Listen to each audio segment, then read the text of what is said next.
There are decisions that change the course of a man's entire life. For Thomas Bridger, that decision came at dawn on December 17, 1882, when he saw two figures collapse beside the San Pedro River in Arizona Territory. The morning air cut sharp and cold across the valley. Thomas had risen before first light as he had every day for 5 years. His Winchester rifle rested in the crook of his arm as he walked the perimeter of his small rancho, checking fence lines and scanning the horizon with the practiced eye of a man who had learned that survival demanded constant vigilance. He noticed the blood first, dark drops against the thin dusting of snow that never should have fallen this far south.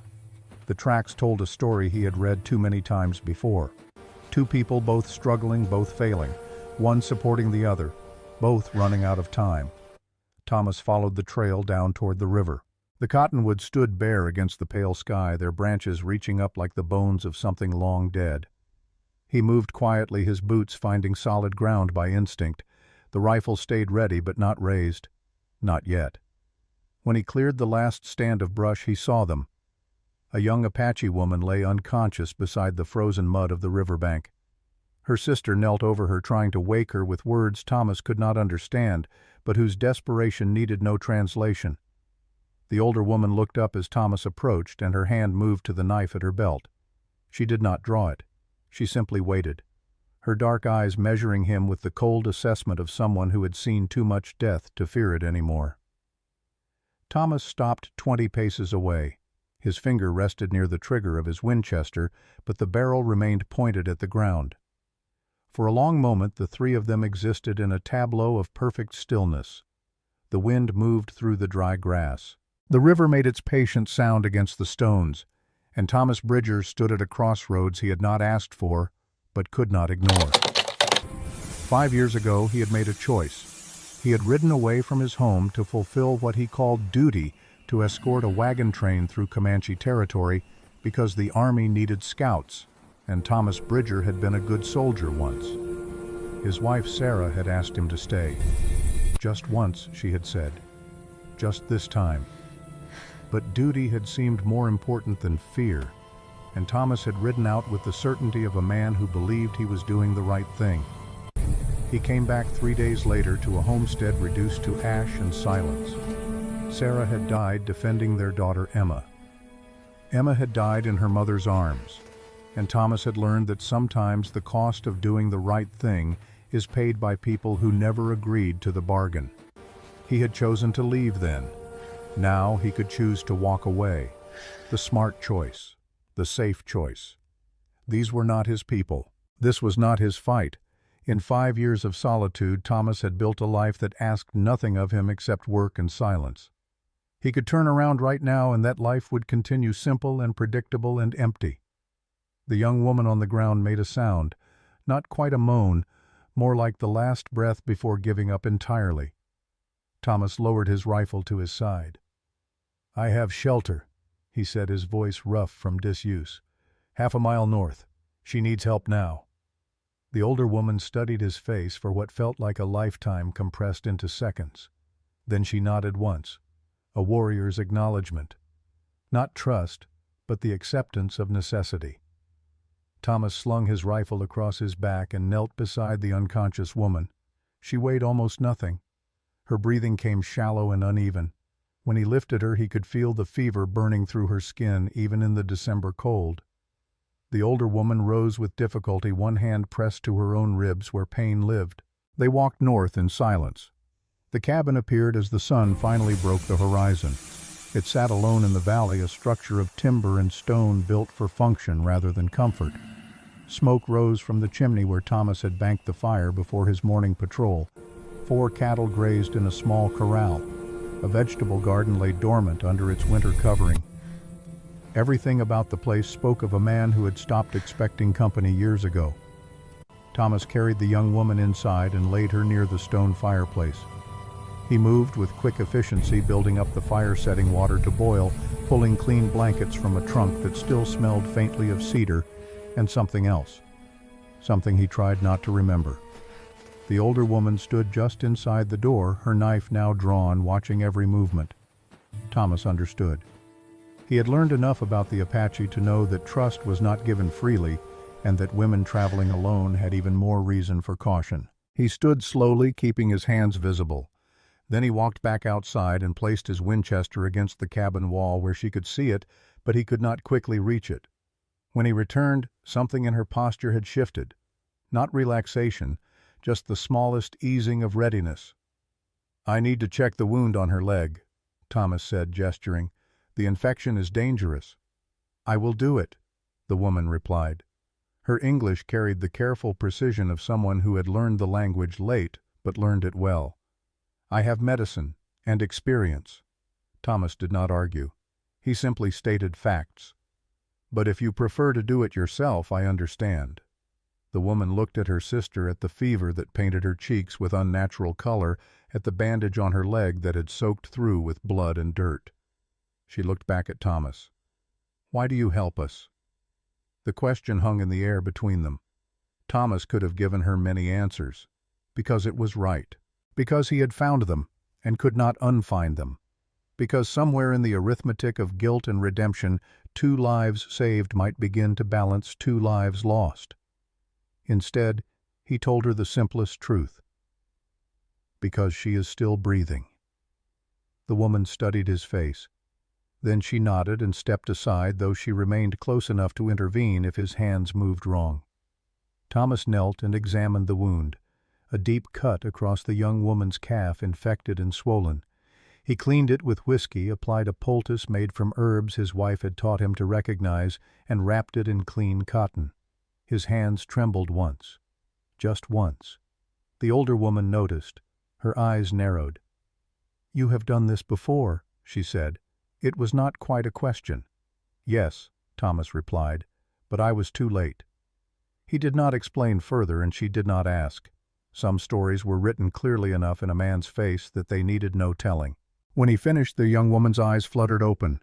She looked at Thomas with a gaze that struggled to focus. Her lips moved. "Water," she whispered. Thomas brought his canteen and supported her head as she drank.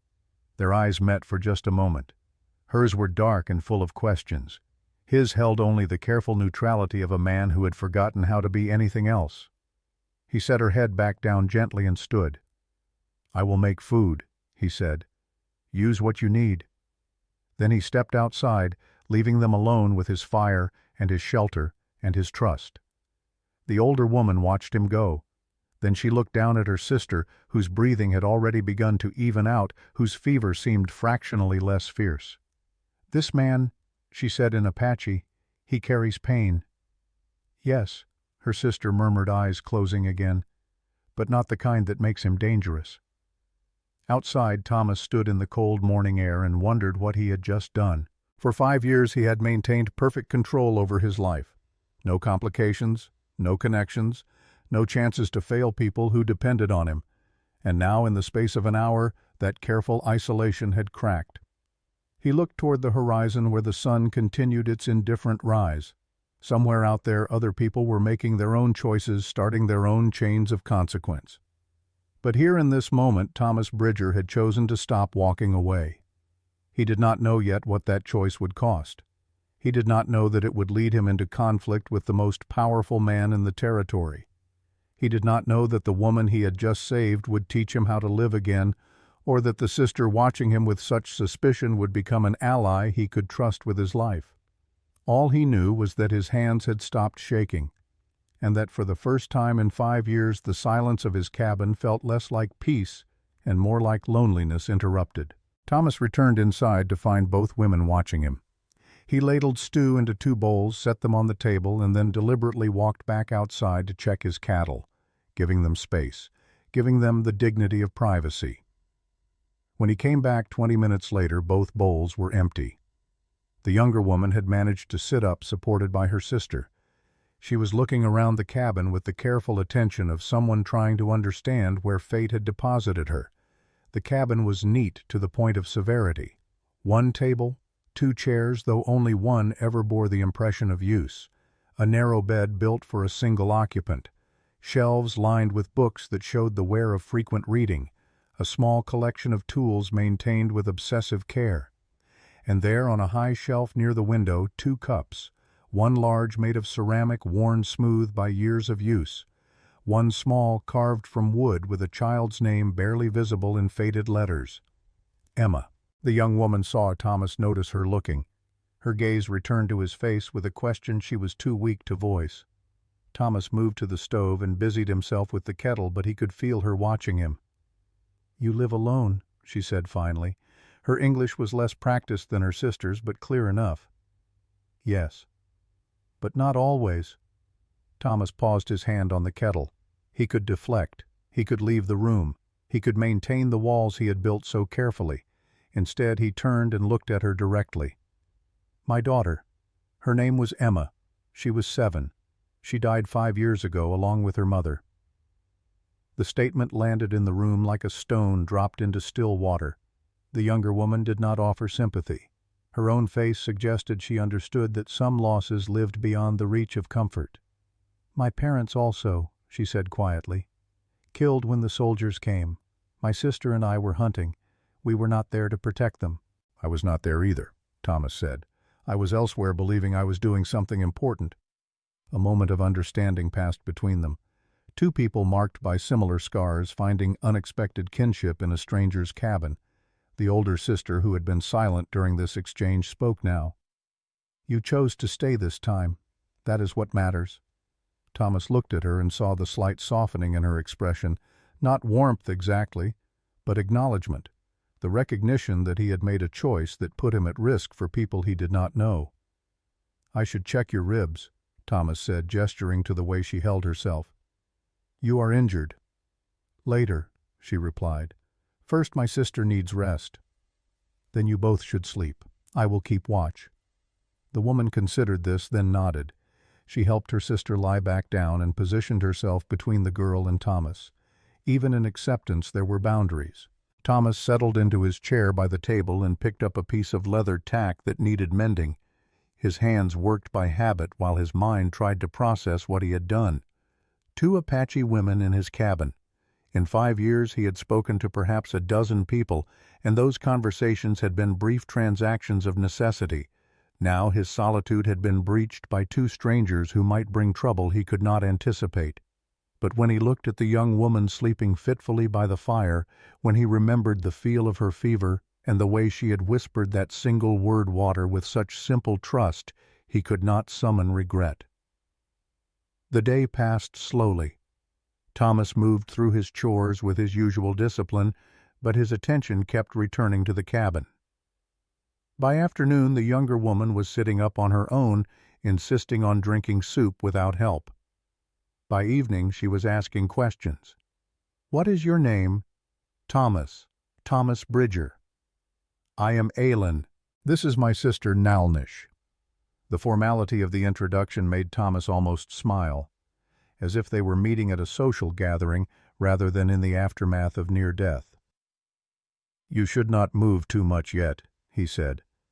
"I need to use the outhouse," Aylin replied with a directness that caught him off guard. Thomas felt heat rise in his face. In 5 years alone, he had forgotten the practical realities of sharing space with others. "It is behind the cabin. I will look away." When Aylin returned, there was the faintest hint of amusement in her eyes. Her sister, too, showed the ghost of a smile. It was the first moment of lightness since Thomas had found them, and it eased something he had not realized was tense inside him. As evening settled, Thomas prepared dinner while Aylin watched from her place by the fire. He noticed her attention drawn to a small saddle sitting on a shelf, a child's saddle leather worn soft with flowers carefully tooled into the pommel. "Your daughter's?" Aylin asked. Thomas nodded, not trusting his voice. "You keep it. I do not know how to let it go." Aylin was quiet for a moment.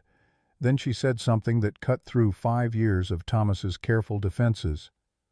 "Loss does not need to be explained, only acknowledged." Thomas set down the pot he was holding. He looked at this young woman who had nearly died that morning, who had every reason to focus on her own survival, and who had instead offered him a kind of understanding he had not experienced since Sarah died. "Thank you," he said. It was full dark when the sound of a horse approaching broke the evening's quiet. Thomas was on his feet instantly, rifle in hand. Nalnish moved to her sister, knife drawn, but Thomas held up a hand. "I know this rider," he said. A moment later the door opened to reveal a man in his mid-50s, a sheriff's star pinned to his vest. His face bore the weathered dignity of someone who had spent decades enforcing law in places that barely believed in it. "Tommy," the man said. Then his eyes found Aylin and Nalnish. His expression shifted, not with hostility but with concern. "Samuel," Thomas replied. "Come in." Samuel Bridger stepped inside and closed the door behind him. He looked at his younger brother with an expression that mixed worry and resignation. "I heard you had guests," Samuel said carefully. "I found 2 women dying by the river. I helped them." "I know you did, and I know why you did." Samuel's voice carried no judgment. "But Tommy Caleb Harwick is looking for 2 Apache women. He says they stole cattle." "They did not steal anything. They were starving and wounded." "I believe you. But Harwick has 18 gunmen, and he has a contract with Fort Huachuca. That gives him influence." Thomas felt the weight of his brother's words. Samuel was not asking him to turn the women out. He was simply making sure Thomas understood what he was choosing. "Are you asking me to send them away?" Samuel was quiet for a long moment. Then he shook his head. "I am telling you what you are facing. What you do about it is your choice." "Then my choice is already made."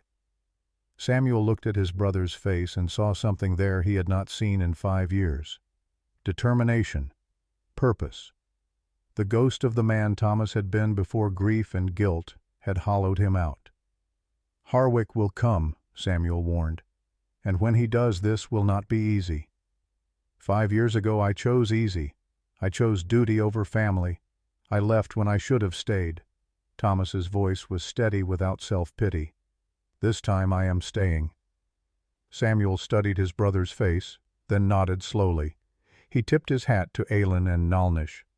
"Ma'am," he said, "I hope you recover quickly." After Samuel left, Aylin spoke from her place by the fire. "We can leave. You do not owe us anything." Thomas turned to face her. "I am not doing this because I owe you. I am doing this because it is right." Outside, hidden on a ridge 300 yards distant, a man named Jake Morrison watched the cabin through a small telescope. He had tracked Samuel Bridger from Tombstone, and now he had seen enough. Caleb Harwick was paying him $5 a day to watch Thomas Bridger's ranch. This information would be worth a bonus. Jake turned his horse and disappeared into the darkness, carrying news that would set other wheels in motion. Inside the cabin, Thomas banked the fire and settled into his chair to keep the first watch of what would become many long nights. Aylin and Nalnish had arranged their blankets by the hearth.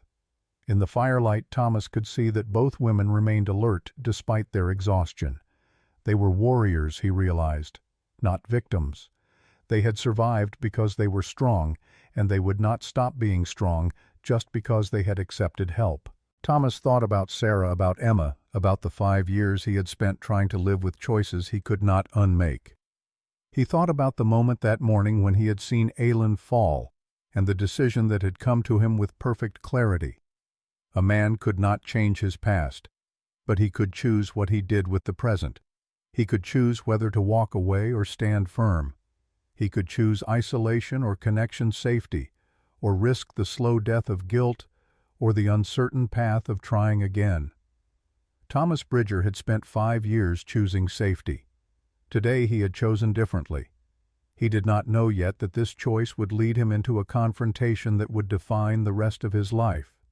He did not know that the territory's most powerful man would see him as an obstacle to be removed. He did not know that the young woman sleeping by his fire would become something more than a person he had saved, that she would become a partner, a teacher, and eventually a reason to believe that redemption was possible. All he knew as the fire burned low and the night deepened around his cabin was that for the first time in 5 years he did not feel alone with his ghosts, and that was enough to begin with. 2 days passed in careful coexistence. Thomas maintained his routines with the discipline of a man who had learned that structure kept chaos at bay. He rose before dawn, tended his cattle, checked his fence lines, and returned to find Aylin growing stronger by the hour. Nalnish remained watchful, but the knife stayed sheathed more often now. Small mercies.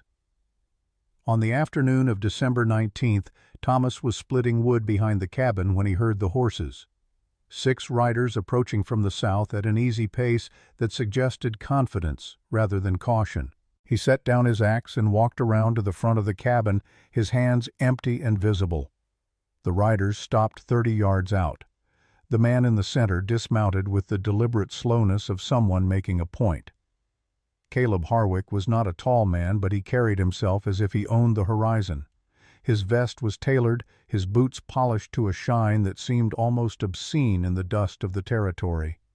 His face had the florid color of someone who drank well and often. "Bridger," Harwick said, his voice carrying the smooth menace of a man accustomed to being obeyed. "I hear you have been harboring uninvited guests." "I found 2 women dying by the river," Thomas replied, his tone flat. "I helped them. There is nothing more to it." "Nothing more." Harwick smiled, but the expression never reached his eyes. "You see, that troubles me.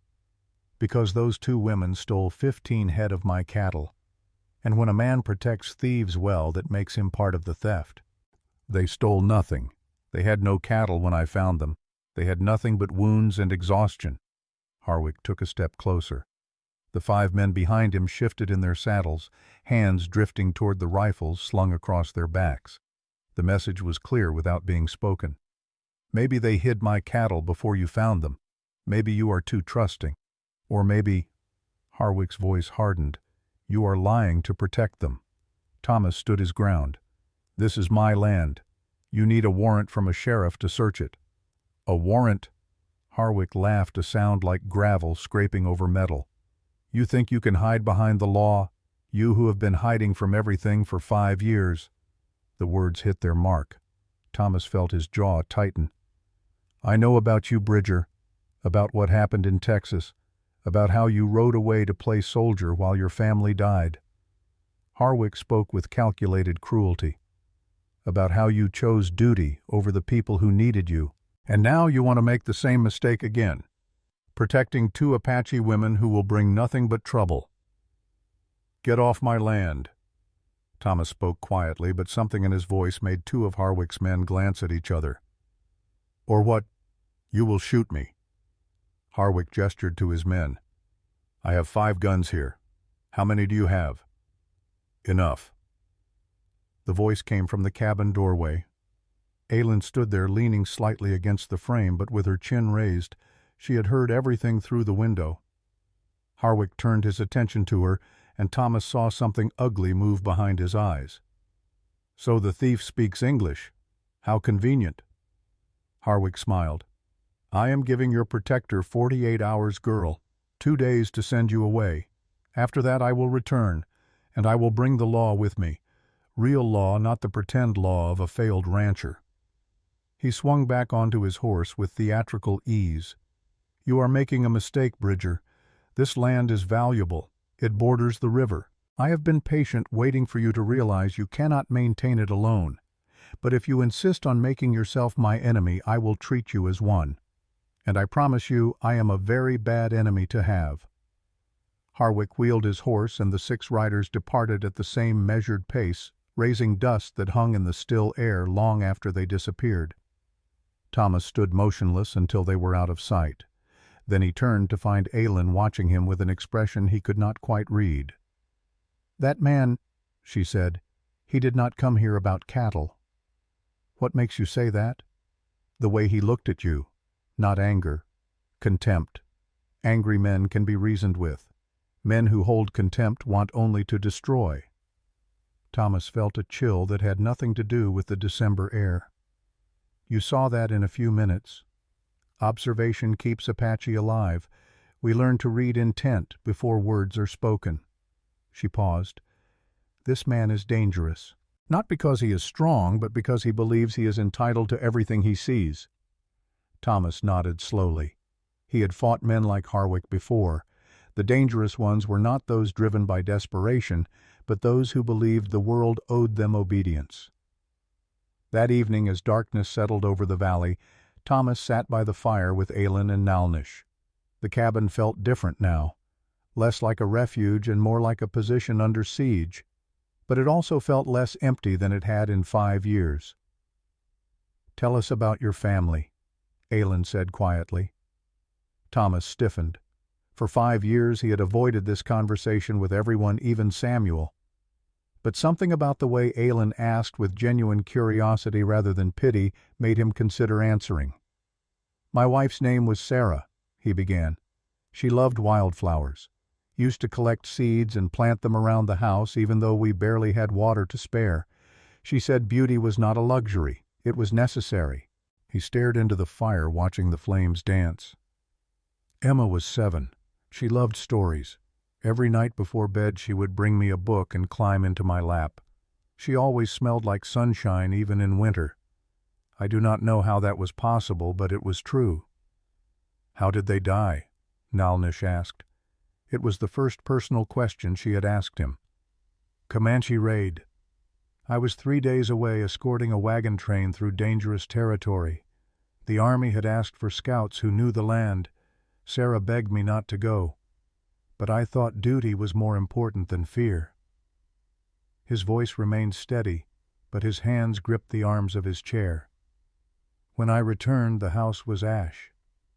Sarah had died trying to protect Emma. Emma died in her mother's arms." Silence filled the cabin.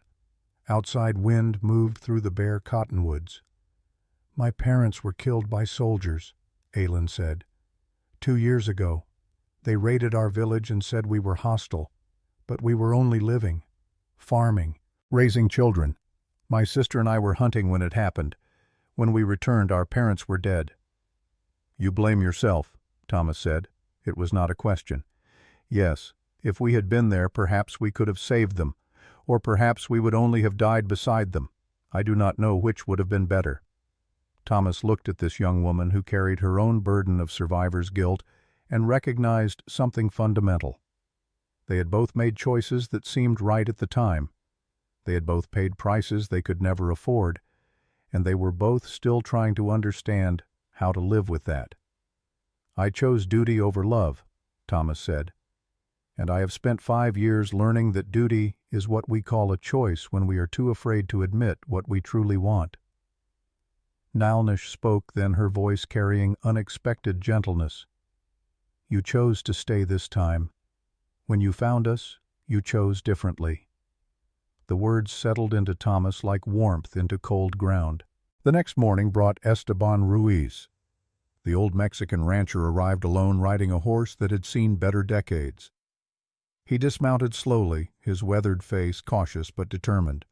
Thomas met him in the yard, hand near his rifle but not touching it.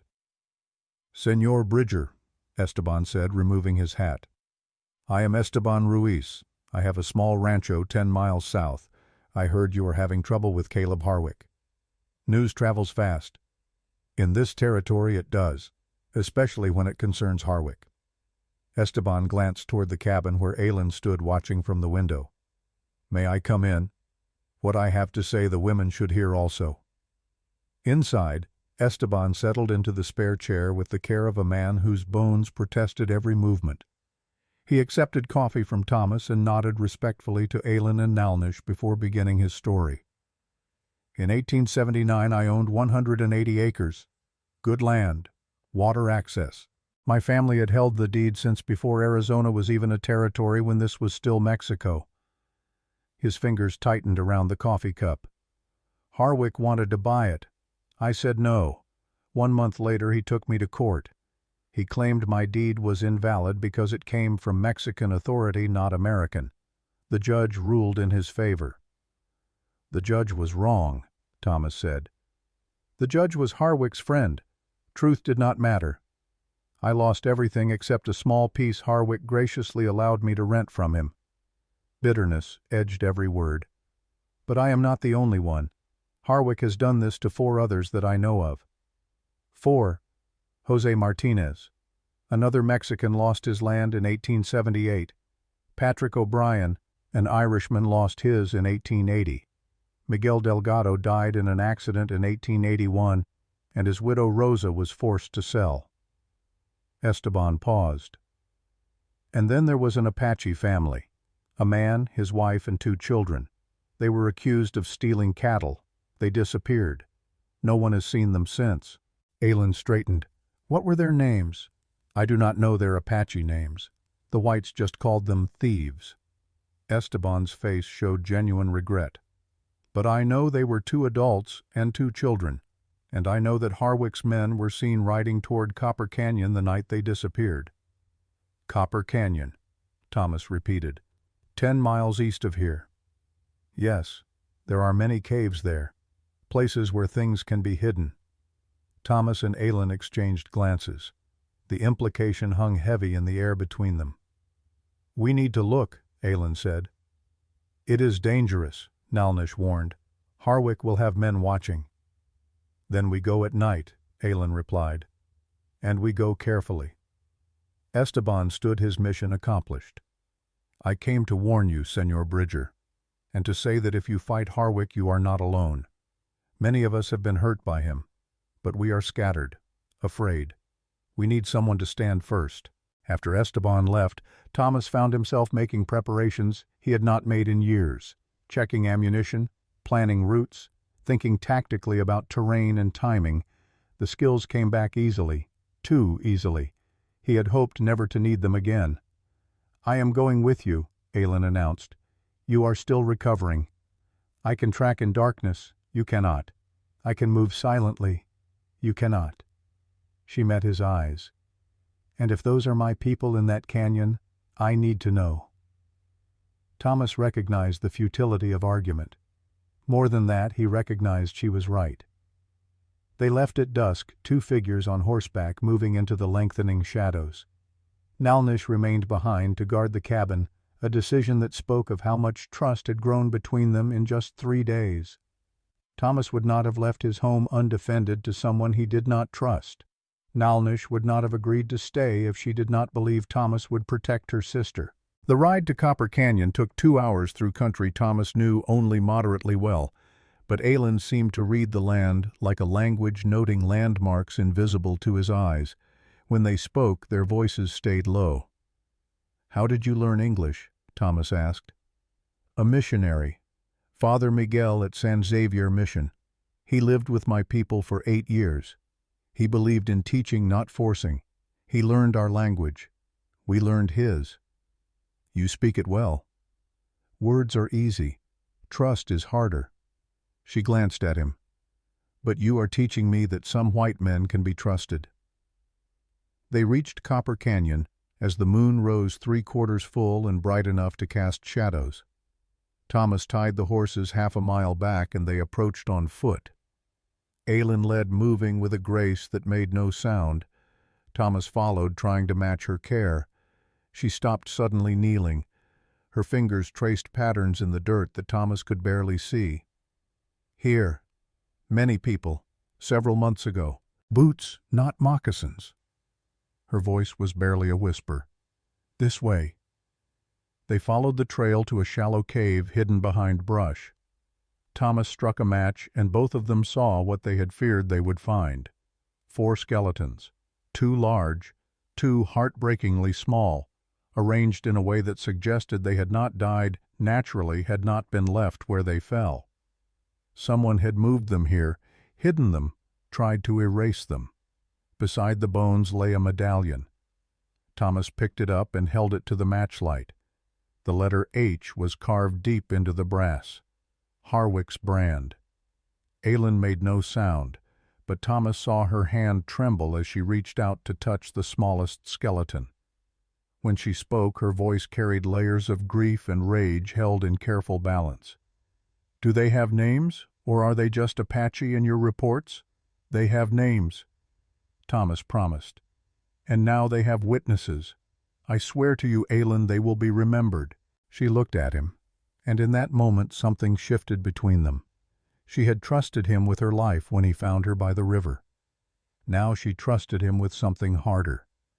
She trusted him to care about justice for people he had never met. They were preparing to leave when Thomas heard it. The soft sound of leather on stone. The whisper of movement trying to be silent but not quite succeeding. 3 men emerged from the darkness. Thomas recognized one of them from Harwick's group 2 days ago. "Well?" the man said, a rifle pointed at Thomas's chest. "Harwick figured someone might come sniffing around eventually. Looks like he was right." Everything happened very fast. The lead man aimed. Aylin moved faster than Thomas thought possible, her arrow taking him in the shoulder before he could fire. The second man got a shot off that passed so close to Thomas's head he felt the heat of it. Thomas's return shot hit the man in the leg. The third man charged with a knife drawn. Aylin dropped him with a rope trick Thomas had never seen before, using his own momentum to send him sprawling. Within 30 seconds, 3 men lay wounded and disarmed, staring up at a rancher and an Apache woman who had just proven they were more dangerous than expected. The man Aylin had shot first looked between them with dawning respect mixed with fear. "Harwick will kill me for failing."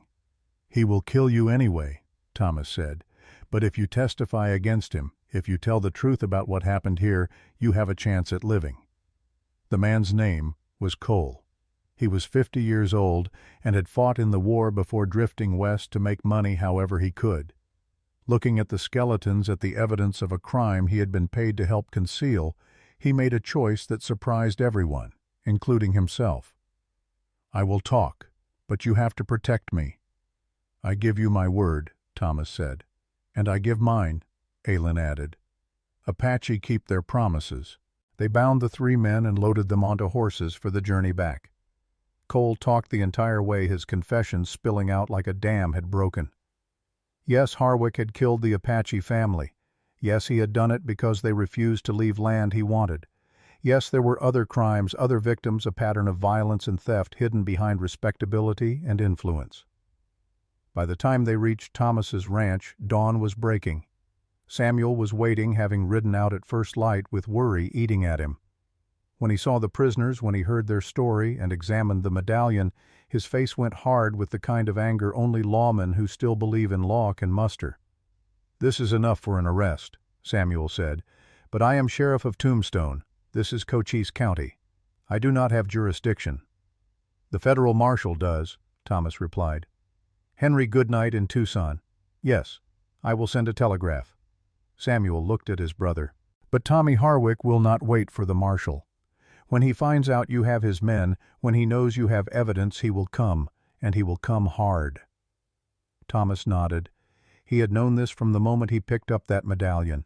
There was no going back now, no compromise that would satisfy both sides. This had become a fight that only one side could win. Aylin stood beside him as Samuel prepared to leave. She had been silent since they returned, processing everything they had seen and done. Now she spoke, her voice carrying a certainty that surprised him. "We will fight." Thomas looked at her. This young woman who had been dying just days ago, who had every reason to run to save herself, to let the white men sort out their own conflicts. "This is not your battle," he said gently. "Yes," she replied, "it is. Those people in the cave, they were Apache. Their children were Apache. Harwick killed them because he could, because he thought no one would care, because he thought Apache lives did not matter." She met his eyes. "I will not run, and I do not think you will either." "No," Thomas admitted, "I will not." Nalnish, who had been listening from the doorway, stepped forward. "Then we fight together, as we should have from the beginning." Samuel looked at the 3 of them, this unlikely alliance formed in the space of 3 days, and shook his head with something that might have been admiration or might have been fear for them all. "I will get word to Goodnight, but he is in Yuma. It will take him 3 days to get here, maybe 4. He mounted his horse. "Hold until then. That is all I ask. Hold." After Samuel rode away, Thomas, Aylin, and Nalnish stood together in the morning light. 3 people who had been strangers less than a week ago. 3 people who now shared something more binding than friendship, something forged in the discovery of murder and the decision to seek justice rather than safety. "He will come tonight or tomorrow," Aylin said. "Harwick, he cannot let this stand." "I know. We should prepare." "I know that too." But for just a moment they stood still. Three people on the edge of a confrontation, they could not avoid taking one last quiet breath before the storm. Thomas looked at Aylin at the determination in her face that reminded him of Sarah's strength, of Emma's fearlessness. He thought about the 5 years he had spent running from connection, from responsibility, from the possibility of failing again. "Thank you," he said. Aylin understood he was not thanking her for fighting. He was thanking her for giving him a reason to stop running. "You are welcome," she replied. "Now let us make sure we survive long enough to see this through." They turned and walked back toward the cabin where preparation and planning awaited. Behind them, the sun continued its rise over a territory that was about to discover how high the price of injustice could climb. The sun climbed higher over the San Pedro Valley, indifferent to the preparations happening below. Thomas stood in his yard watching the horizon for dust clouds while his mind catalogued ammunition, water supplies, and defensive positions. 5 years of solitude had not dulled the tactical thinking that came from his time in the cavalry. If anything, the isolation had sharpened his ability to see terrain as either advantage or liability. Samuel returned before noon, riding harder than a man his age should. He dismounted before his horse had fully stopped, his face carrying news that needed no preamble. "Telegraph sent to Marshal Goodnight. He is leaving Yuma immediately." Samuel pulled a folded paper from his vest. "But Tommy, I also have this. Harwick filed a complaint with the Tucson sheriff. Claims you are harboring criminals and interfering with his legal right to recover stolen property." "The Tucson sheriff is in Harwick's pocket," Thomas said. "I know, but it gives Harwick legal cover to come after you. He can claim he is enforcing the law." Samuel looked at the 3 prisoners, Cole, Pete, and Rudy, tied and guarded under a lean-to. "Those men are your insurance. Their testimony can destroy Harwick, but you have to keep them alive until Goodnight arrives." "How long?" 3 days, maybe 4 if the weather turns. Thomas calculated quickly. 4 days of holding a position against an enemy with superior numbers and the apparent backing of local law. 4 days of protecting witnesses who could disappear as easily as that Apache family had vanished into Copper Canyon. "We will need help," Nalnish said from the doorway. She had been listening as she always did, missing nothing. "I know some people," Samuel offered. "Ranchers who have been hurt by Harwick. Folks who might stand with you if they knew others would stand too." "Can you gather them?" Thomas asked. "I can try. But Tommy, these are farmers and cattlemen, not soldiers. They will come because it is right, not because they know how to fight." "Then we teach them what they need to know. We have 3 days." Samuel nodded and swung back into his saddle, already planning his route. As he turned his horse, he called back one more piece of information. "The Apache family from Copper Canyon. I found old records. Their names were Goyakla Nijoni, and their children Ahiga and Desba, 8 and 5 years old." He paused. "They deserve to be remembered properly." Aylin closed her eyes briefly, committing the names to memory. Thomas saw the tension in her shoulders, the way her hands clenched and released. Those names had transformed skeletons into people, children who had loved and laughed and deserved more than an unmarked grave. By early afternoon, visitors began arriving. First came Esteban, who had spread the word quickly through the Mexican community. With him rode Rosa Delgado, a woman whose face carried the hard beauty of someone who had survived more than should be asked of any person. She wore men's clothing and carried a Winchester with the ease of long familiarity. "Miguel was my husband," she told Thomas without preamble. "He died in 1881. His horse spooked on a mountain trail, they said. Broke his neck in the fall." Her voice remained level, but her eyes burned. "Harwick sent flowers to the funeral. That is when I knew for certain he had killed him." "I am sorry," Thomas said. "Do not be sorry. Help me make sure he pays for it. That is all I ask." Next came Buck Thompson, a man Thomas had not seen in almost a decade. They had served together in the cavalry, had saved each other's lives more than once in the brutal arithmetic of frontier warfare. Buck was taller than Thomas remembered, or perhaps Thomas had simply shrunk into himself during his years alone. But Buck's handshake remained firm, his eyes clear, and his loyalty apparently undiminished by time or distance. "Heard you finally found something worth fighting for again, Tommy," Buck said. "Figured you might need someone who remembers how you fight." "I am not that man anymore." "Good. That man was too reckless. Maybe this version thinks before shooting." Two Apache scouts arrived as the sun began its descent toward the western hills. Chato and Nietzsche were friends of Nalnish from another band, lean men who moved like shadows and spoke even less than she did. They greeted her in Apache, their conversation brief and intense. When it ended, both men nodded to Thomas with the slight acknowledgement warriors give to someone they have decided to trust. "They will stay," Nalnish translated. "When Apache are threatened, we all are threatened." By evening, Thomas counted 10 defenders. Himself, Aylin Nalnish, Samuel Buck, Esteban, Rosa Chato Nietzsche, and Doc Warner, an elderly physician from Tombstone, who had arrived with Samuel insisting that someone would need medical attention before this was over. Doc was partially deaf and carried whiskey for medicinal purposes that seemed to evaporate with suspicious speed, but his hands were steady and his eyes kind. They gathered around Thomas's table as darkness settled over the valley. Buck spread a hand-drawn map showing the ranch's layout, the approaches, the natural defenses and weaknesses. Thomas watched these people, most of them strangers 3 days ago, studying military tactics because they believed in something more important than their own safety. "Harwick has 12 men left after we took Cole and the others," Buck said, pointing to marks on the map.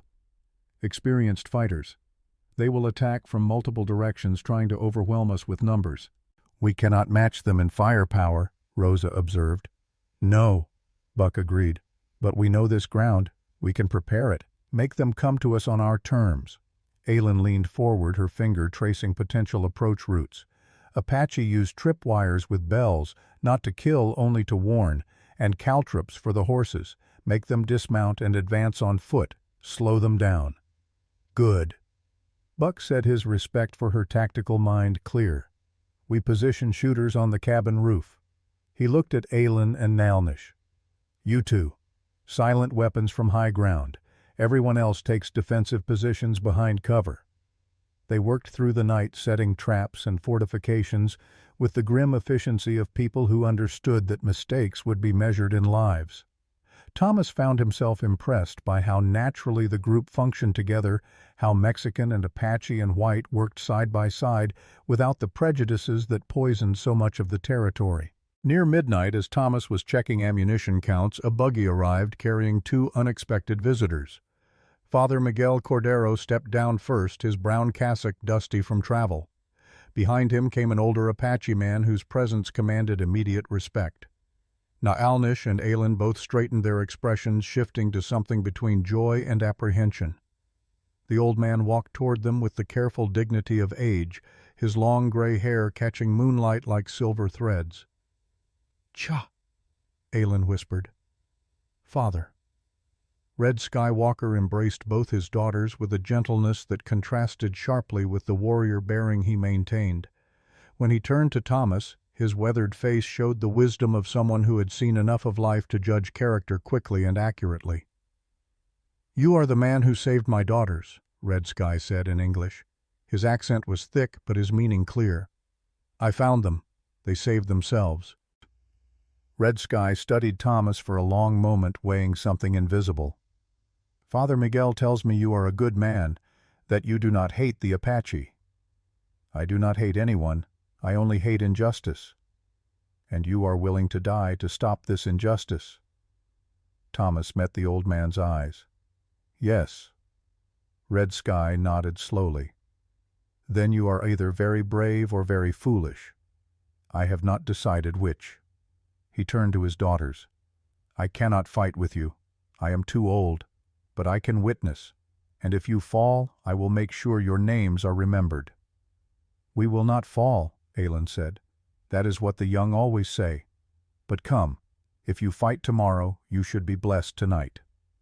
Father Miguel stepped forward, his lined face peaceful despite the coming violence. "I will stay to care for the wounded, and to pray. Sometimes that is all we can do." As the group reassembled, Red Sky built a small sacred fire and began an Apache blessing ceremony. He sang in a language most of them could not understand, but the meaning carried through in his voice, in the ritual gestures, in the smoke that rose toward indifferent stars. When he finished, he placed his hands on each of his daughters' heads and spoke words meant only for them. Then Father Miguel offered a Christian blessing, his Spanish-inflected Latin familiar, yet foreign. Thomas found himself bowing his head out of respect rather than belief, though he admitted to himself that prayer might not be worthless if it steadied the hearts of those who believed. "God does not require us to win," Miguel said quietly, "only to stand for what is right." The ceremony ended, and Esteban pulled out a battered guitar. For a moment Thomas thought music inappropriate given what they faced, but then Esteban began playing a soft melody, and Miguel started humming Silent Night. It was December 21st, close enough to Christmas, that the carol felt right rather than wrong. Rosa joined in Spanish, her voice unexpectedly beautiful. "Noche de paz, noche de amor." Samuel added English words. "Silent night, holy night." And Red Sky hummed a traditional Apache melody that somehow harmonized with the Christian hymn, creating something new from disparate parts. Thomas listened to these voices blending Apache and Mexican and white, and understood what they were really singing about. Not Christmas, not religion, but the possibility that people could find common ground if they chose to look for it. That differences could strengthen rather than divide if courage replaced fear. When the song ended, they sat together in silence. Tomorrow would bring violence. Tonight brought something harder to name, but no less valuable. Community. Connection. The knowledge that none of them stood alone.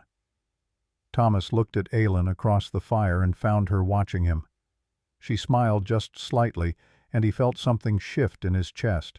For 5 years he had believed he could never feel anything for another person without the shadow of guilt and loss darkening it. But looking at Aylin now, at her strength and intelligence and the quiet way she had refused to be anything less than his equal, he realized he had been wrong. He was not betraying Sarah and Emma by caring about someone new. He was honoring them by refusing to let their deaths be the end of his capacity to connect, to protect, to stand for something larger than his own pain. "We should rest," Buck said finally. "Tomorrow will be long." They dispersed to assigned positions. Thomas noticed that Aylin moved more slowly than before, favoring her injured leg. He fell into step beside her. "You should not fight," he said. "Your wound is not fully healed." "I have fought with worse injuries." "I know, but you do not have to fight every battle." Aylin stopped and turned to face him fully. In the moonlight her features were sharp and clear, her dark eyes holding his without flinching. "If I do not fight this battle, then what have I survived for? To hide while others defend what is right, to let fear decide my actions?" She shook her head. "I have been running since my parents died, staying alive but not truly living. You taught me the difference." "I taught you nothing. You taught me by example. You chose to stay when leaving was easier. Now I choose the same." Thomas wanted to argue, to protect her, to spare her from danger. But he recognized the futility and the insult such protection would represent. Aylin was not a child or a victim. She was a warrior making her own choices. Trying to stop her would diminish them both. "Then we fight together," he said. "Yes, together." They stood close enough that Thomas could feel the warmth of her presence, could catch the scent of sage smoke in her hair. For a moment, time seemed to suspend itself. Then Aylin reached out and took his hand, her calloused fingers surprisingly gentle. "When this is over," she said, "I want to stay. Not because I need shelter, but because I choose this. Choose you." Thomas felt words rise in his throat, confessions and promises that wanted to be spoken.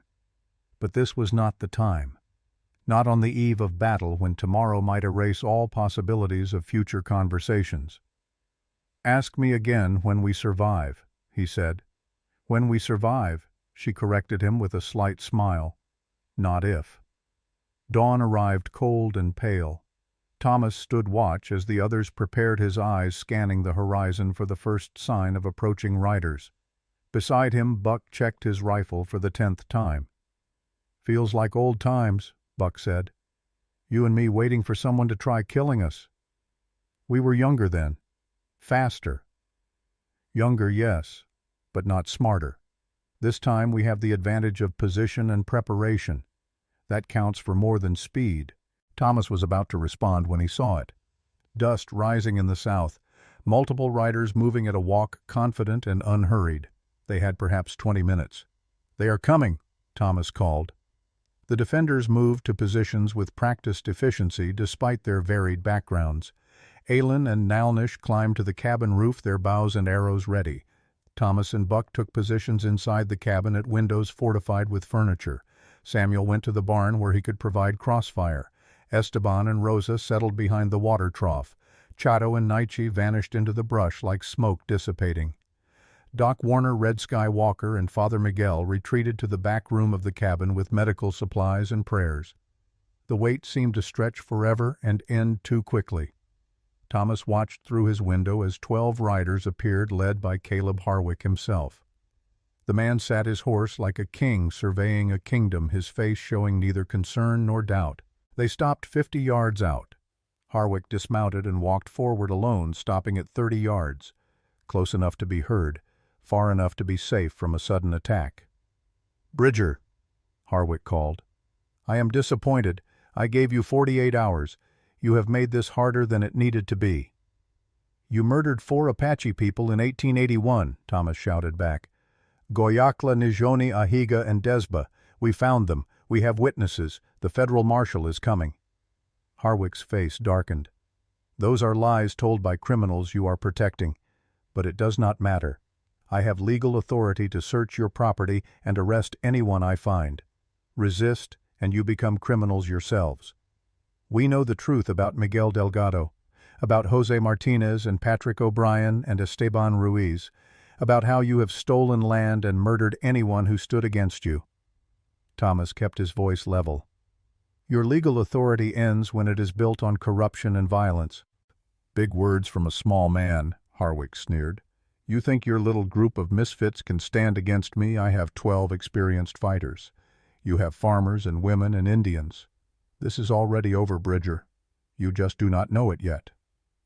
"Then come and take what you think you have already won," Thomas replied. Harwick stared at the cabin for a long moment. Then he smiled, an expression of pure malice. "As you wish. But remember, you chose this. You could have walked away. You could have saved yourself." He turned back toward his men. "When it is done, I want the Indians alive. Everyone else is expendable." He swung back onto his horse, and the 12 riders began to spread out, moving into the attack formation Buck had predicted. 3 groups of 4 preparing to assault from multiple directions simultaneously. Thomas felt his heartbeat slow and steady, his breathing deepen. This was the moment when training and instinct took over, when thought became action without the delay of decision. He glanced to his left and saw Buck settling into position with the same calm readiness. On the roof above, Aylin and Nalnish would be drawing back their bowstrings, calculating range and wind. "Remember," Buck called quietly, "let them come close. Make the first shots count." The riders approached at a walk, still confident. 50 yards, 40. Then the first tripwire triggered bells ringing a frantic warning. 2 horses reared as caltrops bit into their hooves. Riders shouted in confusion and surprise. Buck fired a flare into the air, the bright light momentarily blinding in the pre-dawn dimness. 2 arrows flew from the roof, silent and deadly. 2 riders fell. The battle for Thomas Bridger's rancho, for justice and principle, and the right to stand against power, had finally begun. And in that first violent exchange, as guns roared and arrows flew and men shouted and fell, Thomas Bridger discovered something he had not known he still possessed. Hope. Not for survival, though he wanted that, not for victory, though he would fight for it, but hope that standing for something mattered, that the choice to fight rather than flee could itself be a kind of redemption. The battle would rage for hours, blood would soak into the Arizona soil, and before it ended, everyone involved would discover exactly how much they were willing to sacrifice for the principles they claimed to hold. But in that first moment, as chaos erupted and bullets flew, Thomas felt something he had not experienced in 5 years. He felt alive, fully, completely, dangerously alive, and whether he survived or not, that feeling alone made the choice worthwhile. The chaos of battle compressed time into fragments. Thomas fired, reloaded, fired again, each action mechanical and precise. Through his window he watched Harwick's northern assault falter as 2 more riders went down, one to Nalnish's arrow, another to Buck's carefully aimed shot. The attackers who had charged so confidently now scrambled for cover behind rocks and scrub brush, their momentum broken by traps and concentrated fire. But the eastern and western flanks pressed harder. 3 riders reached the barn where Samuel held position. The sharp boom of his shotgun echoed across the valley, and one attacker tumbled from his horse. The other 2 wheeled away seeking shelter, but not before one fired a shot that splintered the barn door inches from Samuel's head. "East side needs help," Buck shouted, shifting his position to provide covering fire. Thomas risked a glance toward the water trough where Esteban and Rosa crouched. A rider bore down on them, rifle raised. Rosa stood calmly and fired. The man jerked backward in his saddle but did not fall. Esteban's follow-up shot finished what Rosa had started. The riderless horse galloped away panicked and directionless. From somewhere in the brush came a strangled cry. Chato had found his mark. The Apache scouts were doing exactly what they did best, appearing from nowhere, striking and vanishing before return fire could find them. Thomas counted at least 3 attackers down to their invisible assault. The morning sun climbed higher, indifferent to the violence below. Smoke from gunfire drifted across the yard like morning fog, the acrid smell of black powder mixed with dust and blood and fear.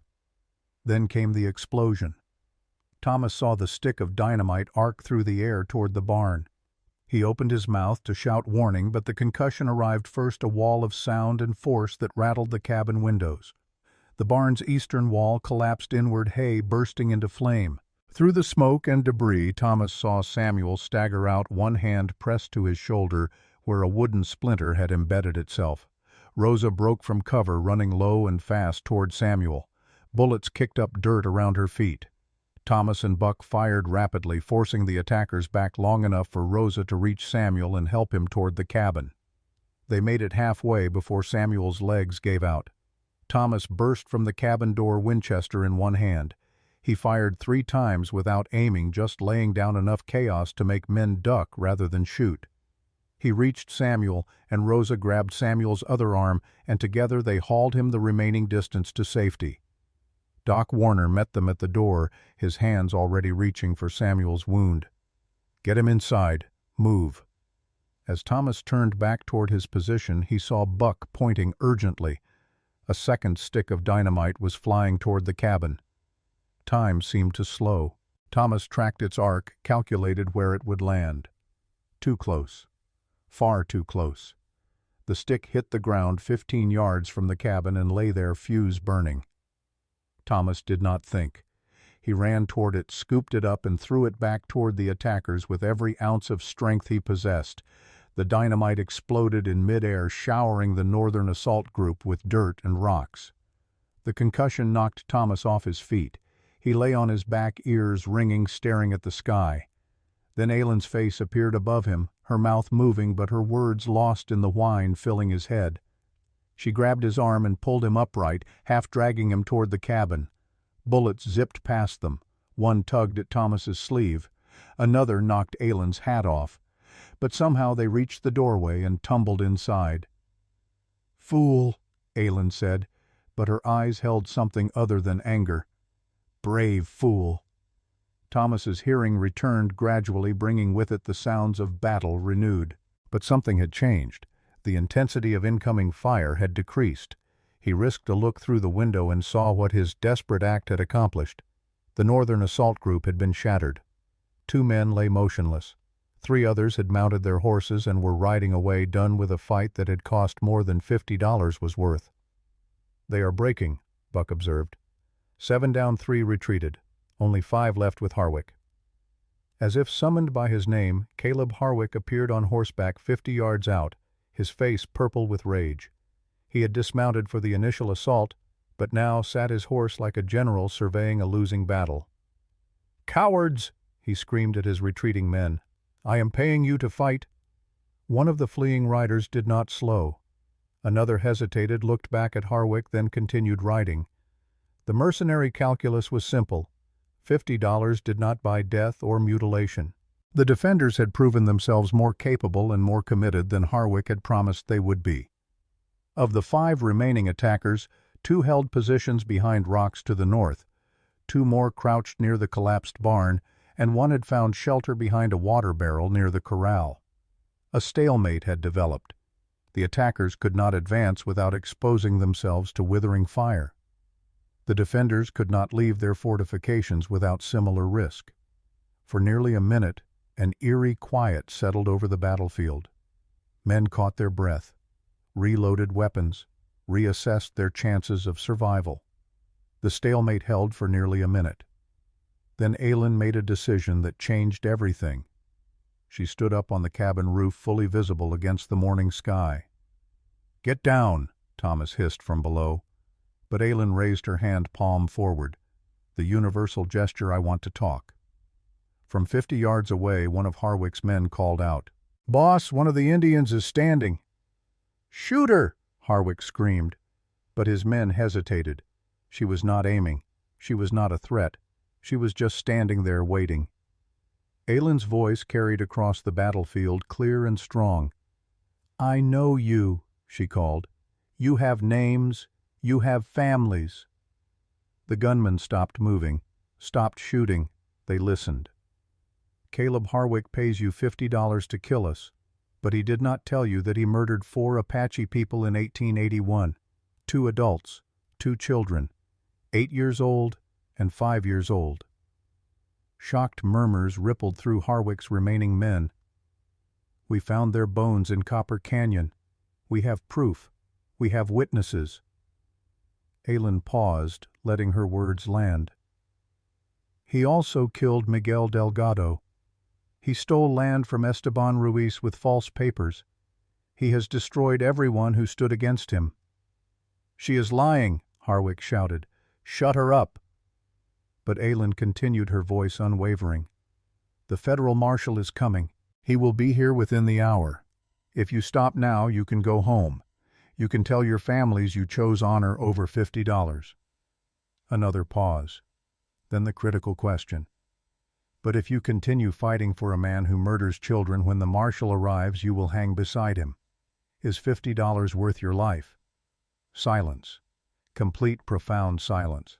Then a young gunman, barely 20, stood with his hands raised. "I am done," he called out. "I did not sign up to kill kids." Another man, older, lowered his rifle. "The girl is right. This ain't worth dying for." Within 30 seconds, 4 of Harwick's remaining 5 men had surrendered. Only Harwick and 1 loyalist remained. Thomas stared up at Aylin as she climbed down from the roof. "You just ended this battle without firing another shot." "Words can be weapons too," Aylin said. "Sometimes the sharpest ones." Harwick's face went purple with rage, and that was when he made his final fatal mistake. He charged. It was magnificent and suicidal and stupid beyond measure. Buck and Thomas both fired. Harwick's horse screamed and went down, throwing its rider. Harwick hit the ground hard but rolled and came up running, still firing, still screaming defiance. An arrow from Nalnish took him in the shoulder. Harwick spun but kept moving. A second arrow from Aylin hit his thigh. He stumbled, went to one knee, but raised his pistol toward the cabin. "Enough," Thomas said quietly. He aimed carefully, exhaled and squeezed the trigger. The bullet struck Harwick's gun hand. The pistol flew away. Harwick collapsed, clutching his shattered fingers, his screams now pure pain without words. The 4 remaining attackers stared at their fallen employer. Then, as if controlled by a single mind, they all stood with their hands raised. The fight went out of them like air from a punctured bladder. "We surrender," one called. "Do not shoot. We are done."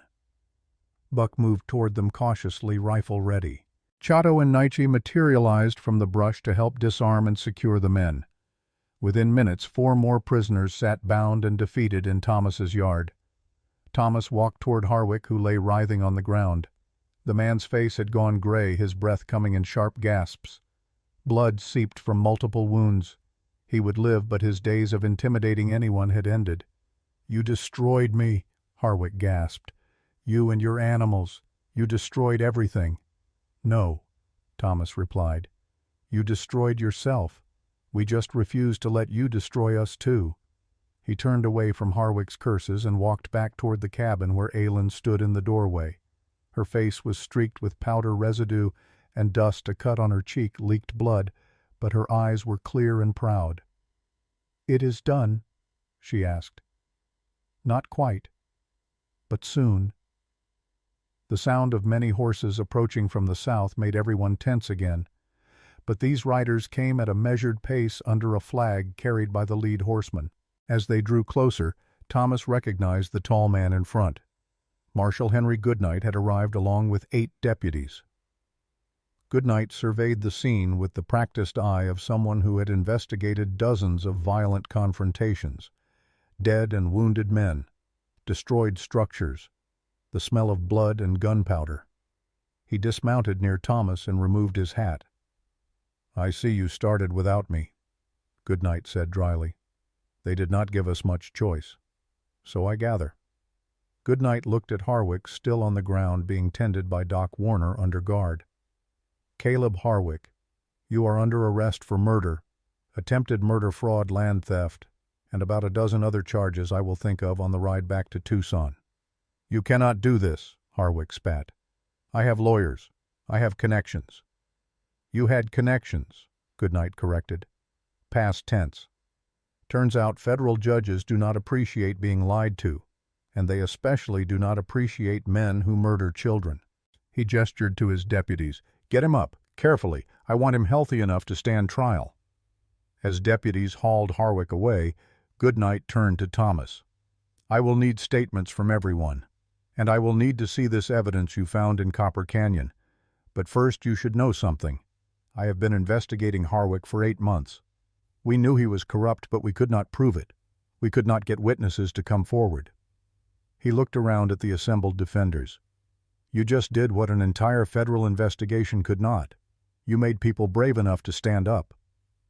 As the prisoners were being loaded onto wagons, a familiar face caught Thomas's attention. Jake Morrison, the spy who had watched his cabin that first night, stood among Harwick's captured men. "You," Thomas said. Jake raised his hands defensively. "I got information, Bridger. Names, locations, everyone who worked with Harwick." He glanced at the marshal. "I ain't loyal to a hanged man." Marshal Goodnight stepped forward. "You willing to testify? For immunity from prosecution?" "Yeah." Jake spat in the dirt. "Harwick never paid enough to swing for him." Goodnight nodded to his deputies. "Take him, separately from the others." As Jake was led away, Thomas watched another piece of Harwick's empire crumble. Justice was messy, built on the testimony of men who turned only when caught, but it was justice nonetheless. Samuel emerged from the cabin, his shoulder bandaged but walking steadily. "Marshal Goodnight, glad you could make it." "Sheriff Bridger, sorry I am late to the party." "You are right on time for the cleanup." Over the next hours, statements were taken, evidence documented, wounds treated. Doc Warner moved among the injured with the focused intensity of someone for whom medicine was a calling rather than a profession. Samuel's wound was painful but not serious. 2 of Harwick's men had died in the fighting. 5 more bore injuries ranging from minor to severe. On the defenders' side, Samuel's shoulder wound was the worst. Everyone else had escaped with cuts, bruises, and the kind of exhaustion that comes after surviving what should have killed them. As afternoon shadows lengthened, Father Miguel called everyone together for what he called a service of thanksgiving. Even those who did not share his faith gathered out of respect. Red Sky Walker stood beside Miguel, the two old men who had found common ground in their different approaches to the sacred. "We do not celebrate violence," Miguel began, "but we do give thanks for justice, for courage, for the reminder that ordinary people can accomplish extraordinary things when they stand together." Red Sky spoke in Apache, his words translated by Nalnish. "Today proved what I have taught my daughters all their lives, that strength comes not from hatred, but from principle, that the size of an army matters less than the size of its heart, and that sometimes the spirits send allies from unexpected places."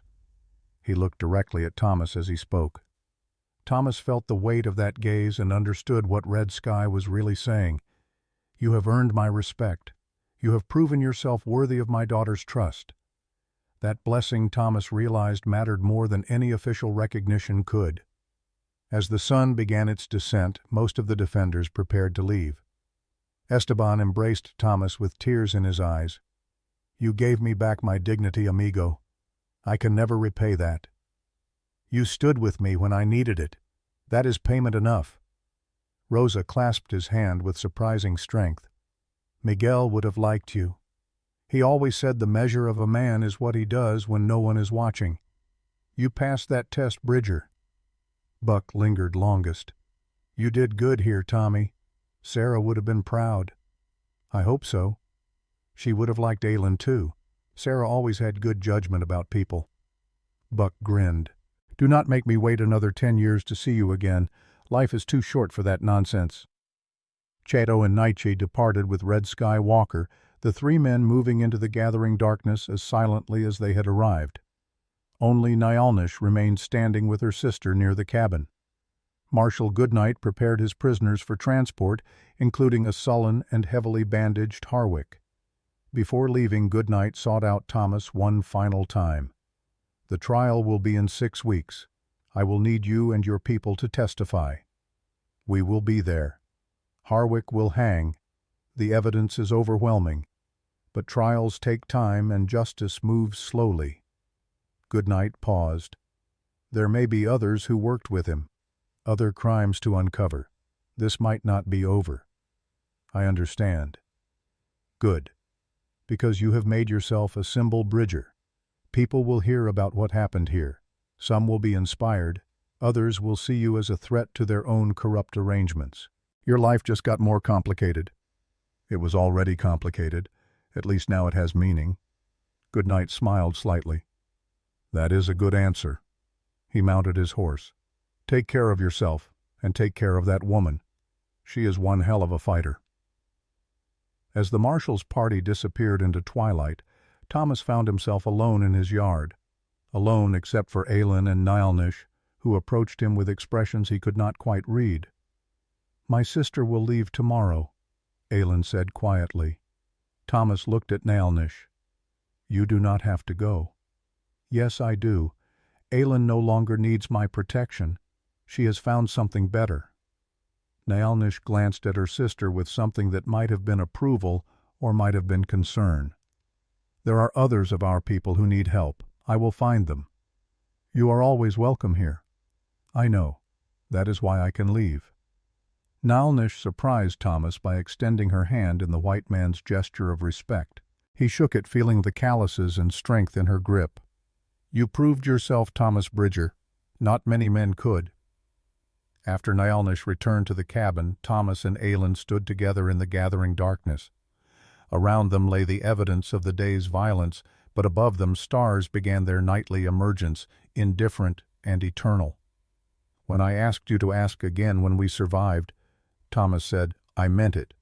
I remember. We survived, so I am asking, will you stay? Not because you need shelter or protection, not because you owe me anything, but because you choose to." Aylin was quiet for a moment. When she spoke, her voice carried a certainty that left no room for doubt. "I will stay. But you must understand what that means. I am Apache. I will always be Apache. I will not pretend to be something I am not. I will not hide who I am to make white people comfortable. I would never ask that. I know. That is why I am staying." She moved closer, close enough that he could see the gold flecks in her dark eyes. "You asked me once why I did not hate you, why I trusted you when my experience taught me not to trust white men. Do you remember what I said? You said I gave you reason to believe not all white men were the same. Yes, but there is more than that. You saw me, Thomas, not an Indian, not a victim, not a prize to be won or a problem to be solved. You saw me as a person, as an equal, as someone with intelligence and strength and choices of my own." She placed her hand on his chest over his heart. "That is the rarest gift you could have given." Thomas covered her hand with his own. "You gave me something equally rare. You reminded me that surviving is not the same as living, that the past can be honored without becoming a prison, that it is possible to care about someone new without betraying those we have lost." They stood like that as full darkness arrived, two people who had found each other in the most unlikely of circumstances, not through romance or fate, but through shared principle and mutual respect. Not because they needed each other, but because they chose each other.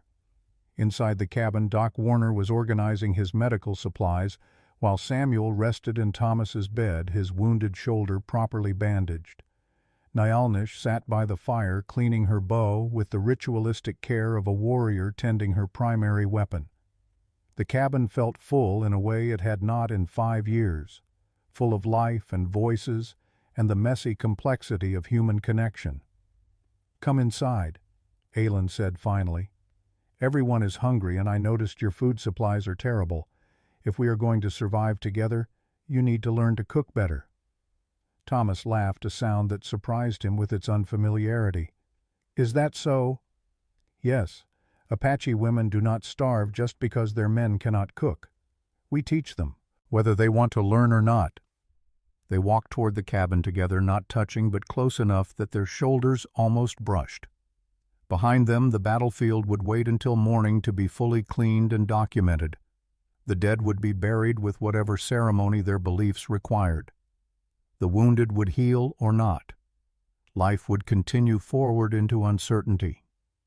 But in that moment, walking toward light and warmth and the sound of friendly voices, Thomas Bridger felt something he had not experienced since the day he rode away from his family 5 years ago.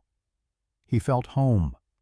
Not the building, not the land, but the feeling of belonging to something larger than himself. The knowledge that people depended on him and he on them. The understanding that isolation was not safety, but merely another form of death. Tomorrow would bring new challenges, the trial, the aftermath. The slow work of building a life with someone whose culture and experiences differed so greatly from his own. But those challenges felt manageable now, worthwhile, even exciting in their uncertainty. For the first time in 5 years, Thomas Bridger looked toward the future without dread, and that simple shift in perspective changed everything. Inside, Nyalnish looked up as they entered.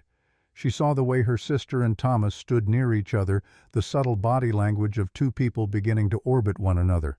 She nodded once, satisfied. "Good," she said in Apache. "You have chosen well, sister." "Yes," Aylin replied. "I believe I have."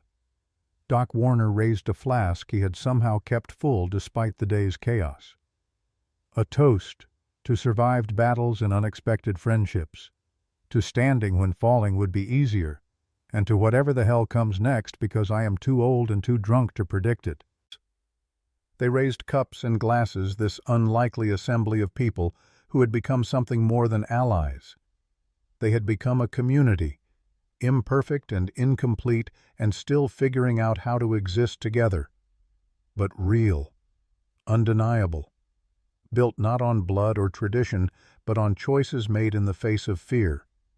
And as night deepened around the small cabin in the San Pedro Valley, as stars wheeled overhead and the land settled into its ancient rhythms, 10 people who had each survived their own private battles celebrated the rarest victory of all. They had stood for something that mattered. They had refused to be broken. And they had discovered that courage, real courage, came not from never being afraid, but from choosing to act despite the fear. That lesson, hard won and paid for in blood and risk, would stay with all of them for the rest of their lives.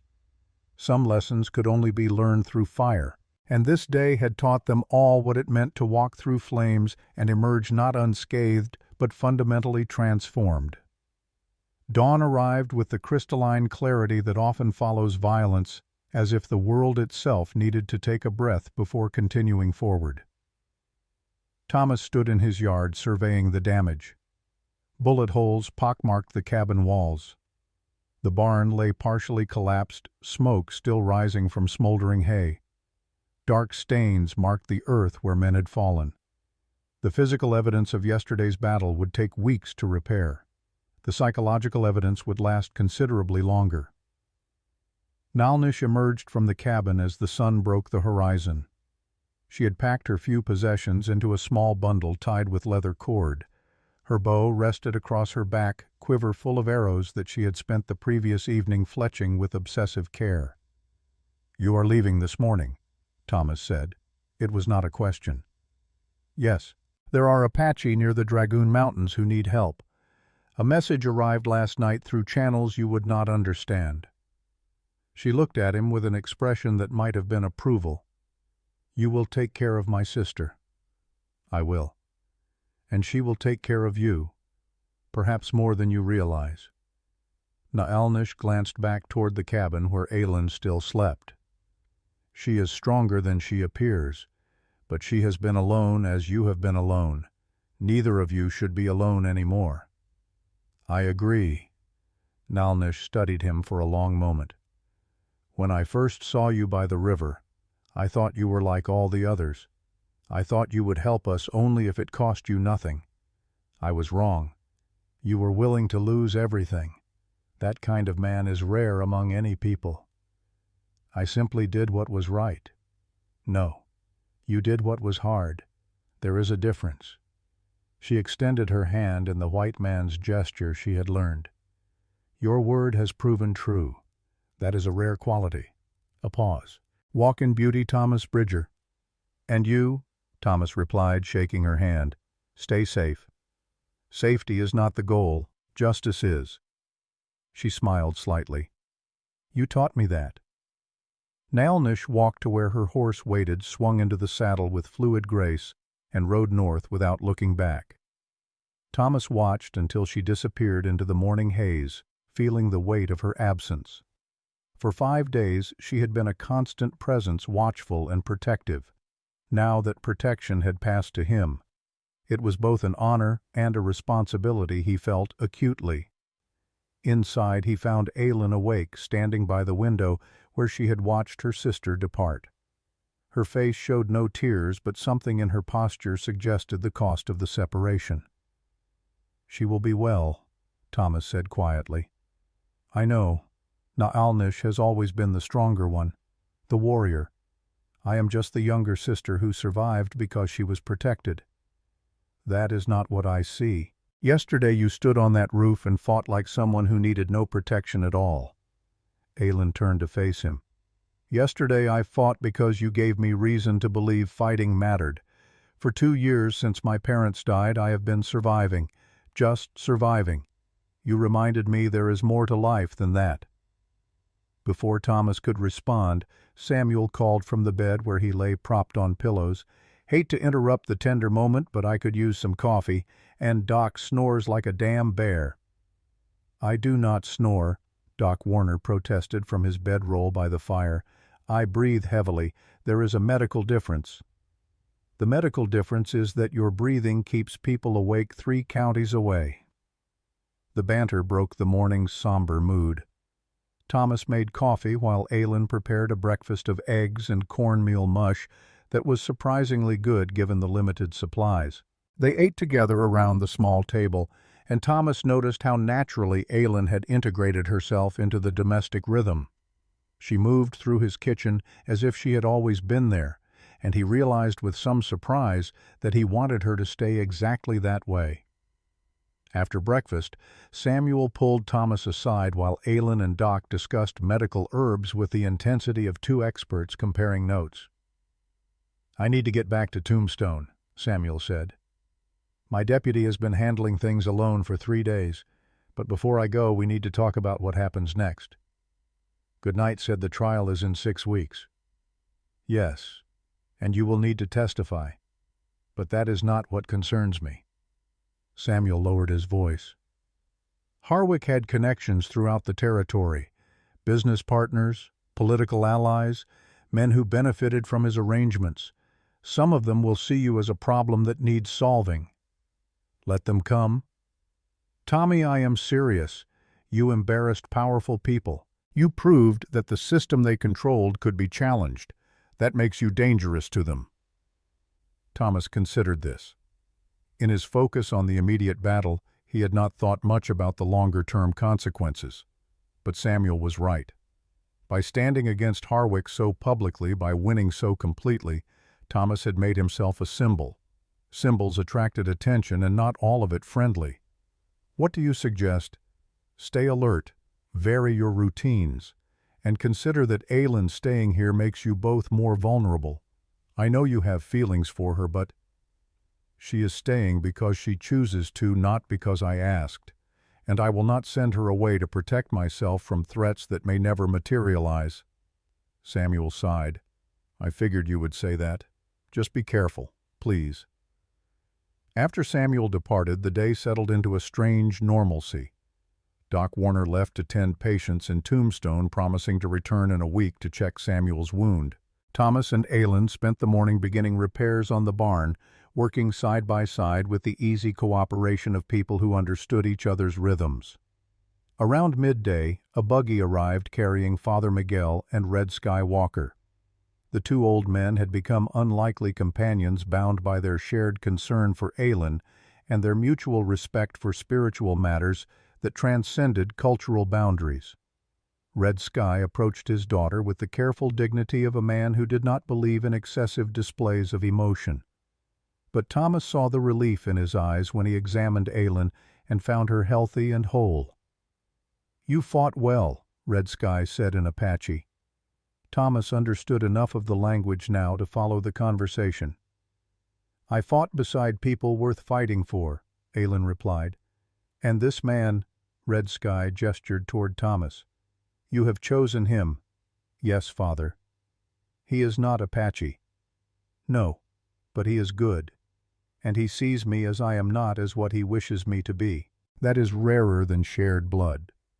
Red Sky nodded slowly. Your mother would have had opinions about this. Many loud opinions. A ghost of a smile crossed his weathered face. But I think in the end she would have approved. She always valued strength of character over tradition. He turned to Thomas and switched to English. You understand that if you hurt my daughter, I will kill you. Not with anger. Simply as a necessary action. I understand, Thomas replied. And I would expect nothing less. Good. Then we have an agreement. Red Sky glanced around at the damaged ranch. You will need help rebuilding. I will send men. Apache men who know construction and have nothing better to do than assist someone who has earned their respect. I would be grateful. It is not gratitude. It is the way things should be. You helped us. We help you. This is how communities survive. Father Miguel approached, then his lined face peaceful despite the chaos of recent days. I came to offer a blessing for this home, and to ask if you have thought about what comes after the trial. After, Thomas had not thought much beyond the next few weeks. Yes, you have become known now. People will come to you, some seeking help, some seeking to join what you have started here. You must decide what kind of community you wish to build. The question hung in the air, profound in its implications. Thomas looked at his small ranch, at the valley spreading out around it, at Aylin standing beside him. He thought about the 10 people who had stood together against Harwick's force, about how that diverse group had functioned more effectively than any homogeneous unit could have. I want to build a place where people are judged by their actions, not their ancestry, Thomas said slowly. Where Apache and Mexican and white can live side by side without fear, where the powerful cannot prey on the weak because the community refuses to allow it. Miguel smiled. That is a fine vision, difficult to achieve, but fine. All worthwhile things are difficult. True, then I will bless this endeavor and pray you have the strength to see it through. The blessing ceremony was brief but moving. Miguel spoke in Latin and Spanish Red Sky in Apache. Between them they sanctified the land and the people on it, asking whatever powers governed the universe to grant wisdom and protection to those who sought to live differently than the world demanded. As the two old men prepared to depart, Red Sky pulled Aylin aside for a private conversation. Thomas watched from a distance, respecting their need for privacy, but noting the way Aylin's posture shifted during the talk. When she returned, her eyes were bright with unshed tears. "My father gave us his blessing," she said. "He said that sometimes the strongest bonds are those we choose rather than those we are born into. He is a wise man." "Yes, and a forgiving one. I did not expect him to accept this so easily. Perhaps he sees what I see, that we are both stronger together than apart." Aylin took his hand, a gesture that still felt new enough to carry weight. "I am frightened, Thomas. Not of fighting or violence. I know how to face those. But of this.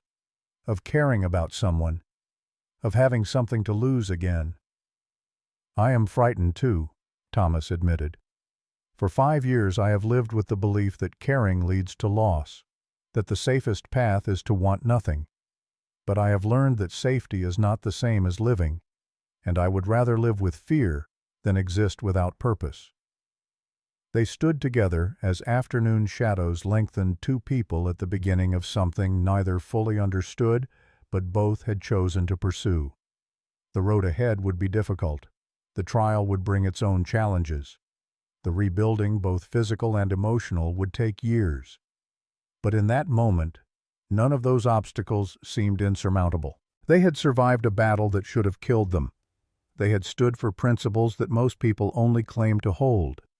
And they had discovered that courage was not the absence of fear, but the decision to act despite it. The days that followed took on a rhythm of work and recovery. Thomas and Aylin repaired the barn with help from 2 Apache men Red Sky sent. Buck returned for 3 days to assist with the heavier construction, his presence a reminder that Thomas had more friends than he had realized. Esteban and Rosa visited twice, bringing food and supplies and the easy companionship of people who had faced death together.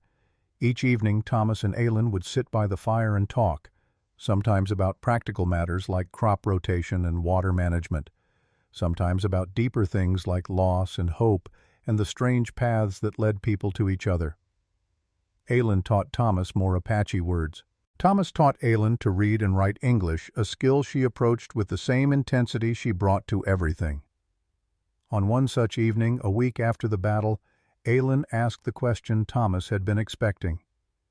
"Tell me about Sarah and Emma, not how they died, how they lived." Thomas poked at the fire, gathering his thoughts.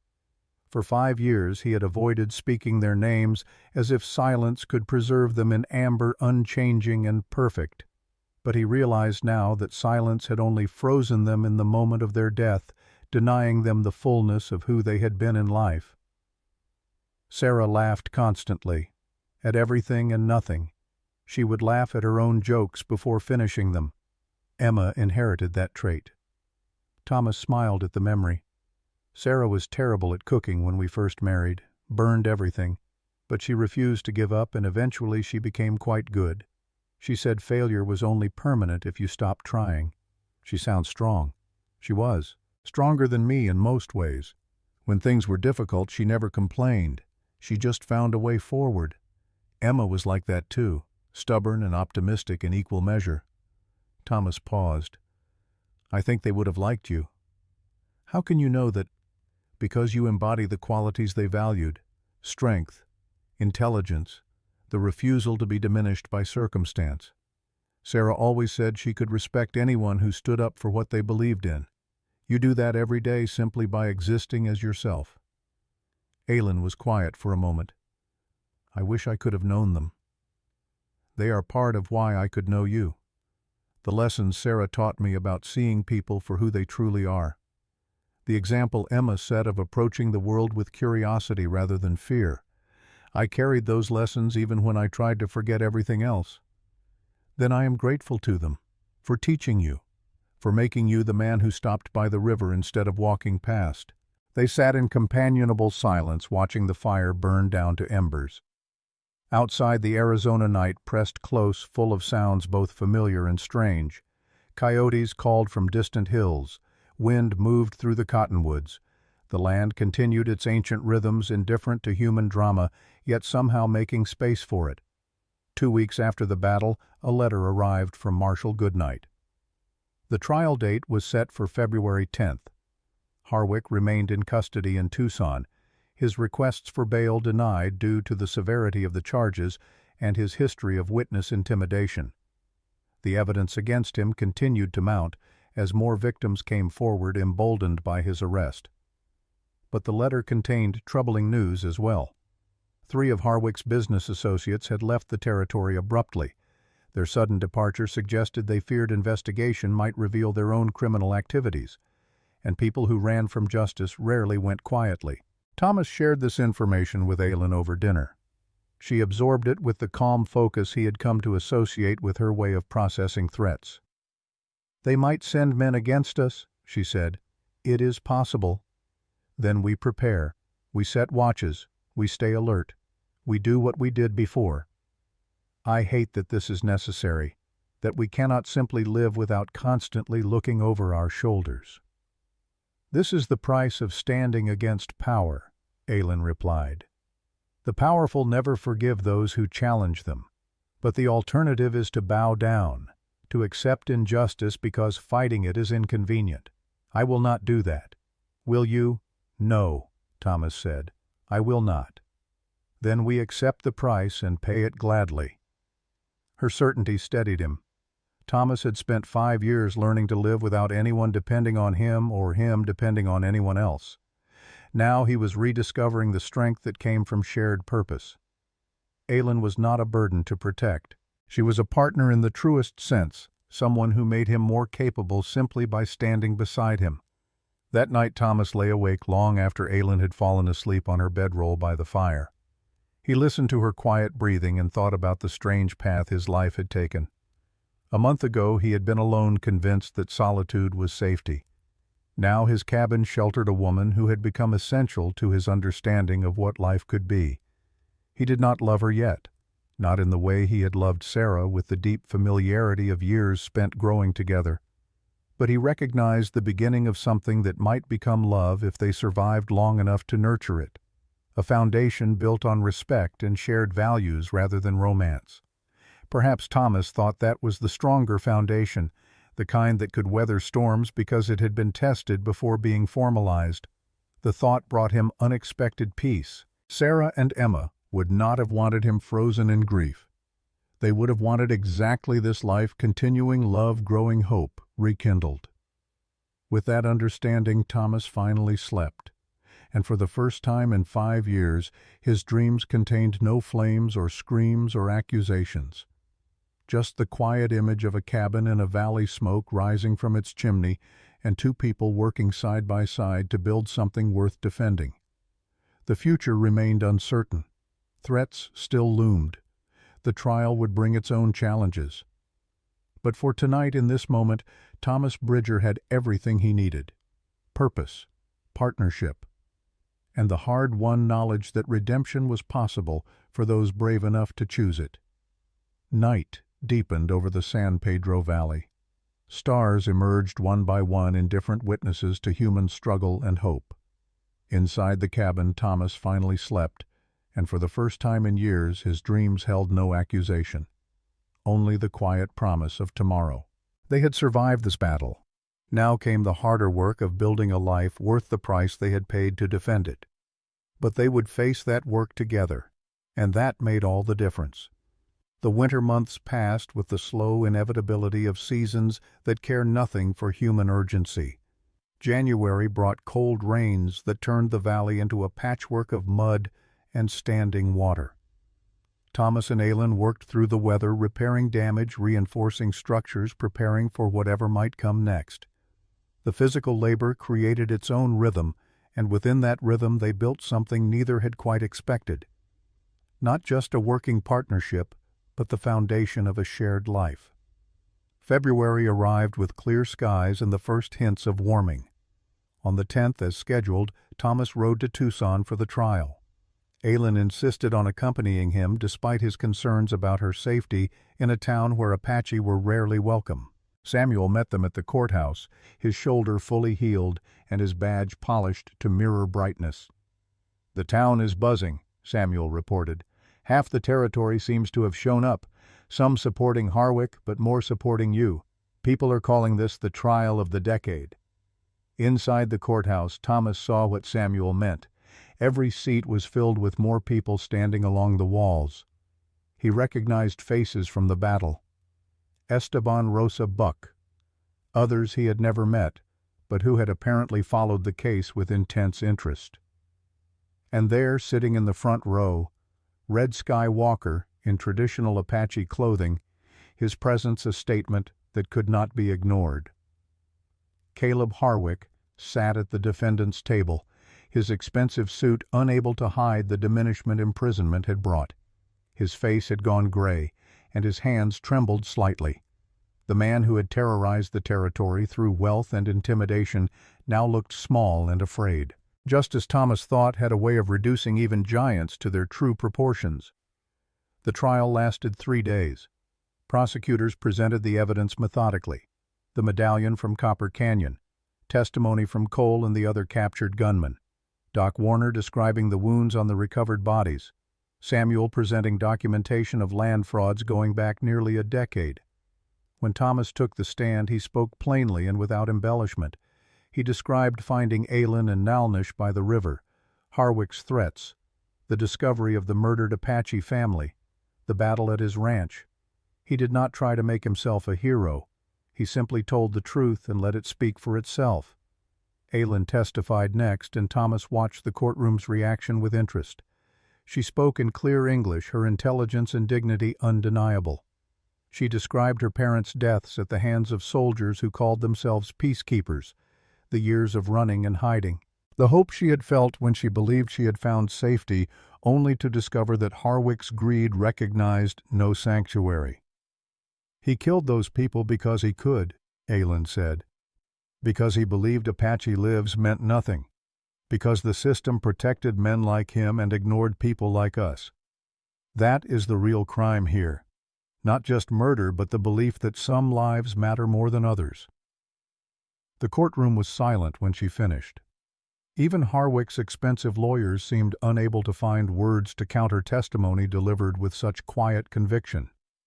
On the 3rd day, the jury deliberated for less than 2 hours.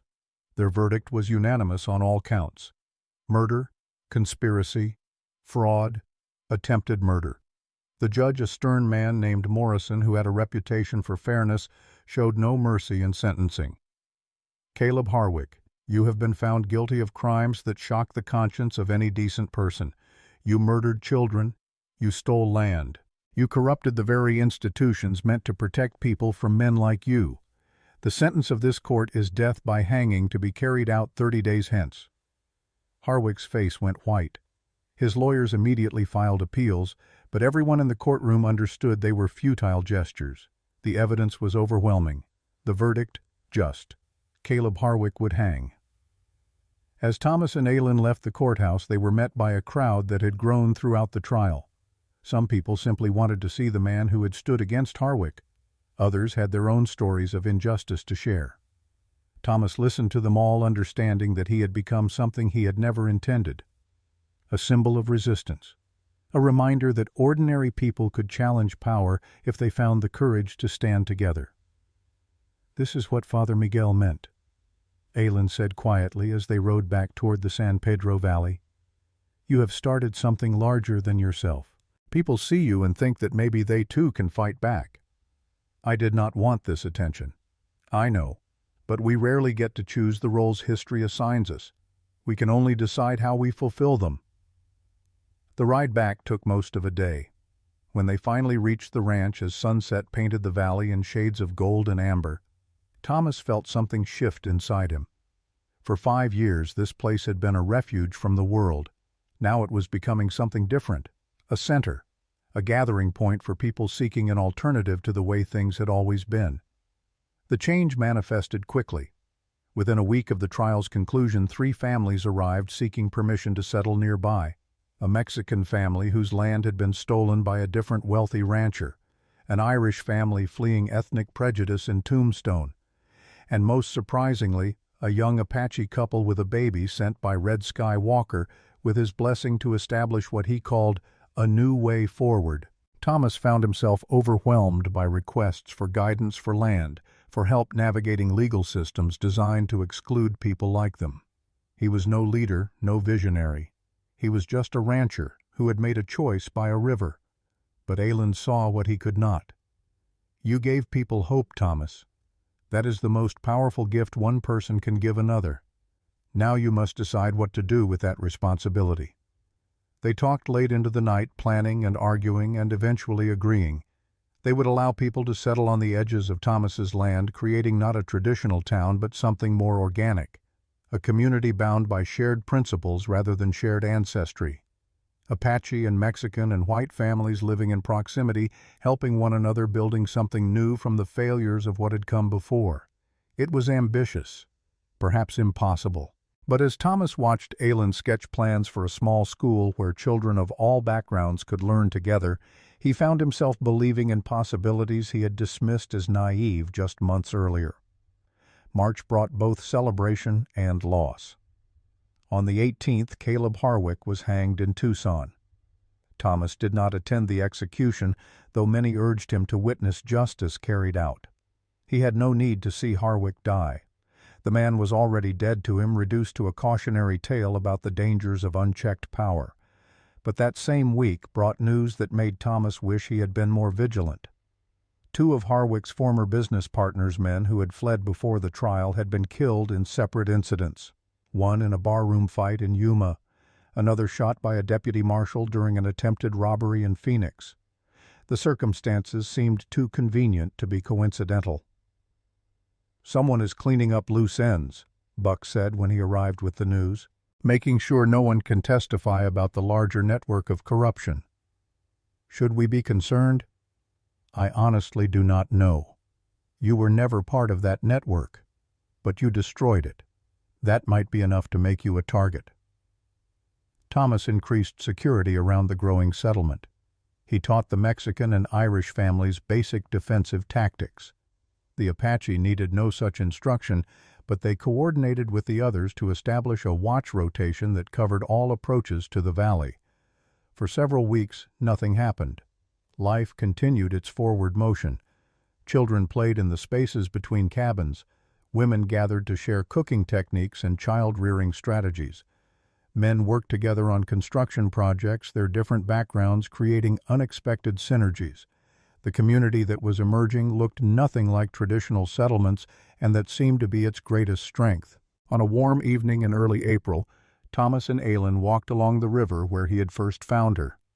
4 months had passed since that morning, but it felt like years. Everything had changed. His solitude shattered, his understanding of what life could be fundamentally transformed. "I have something to tell you," Aylin said quietly. Thomas heard the nervousness in her voice and turned to face her fully. "What is it?" "I am pregnant, about 2 months along." The words hung in the air between them. Thomas felt multiple emotions cascade through him in rapid succession. Joy, fear, wonder, the ghost of old grief surfacing before being pushed back by present hope. "Are you certain?" "Yes. Red Sky Walker confirmed it when he visited last week. He knows the signs."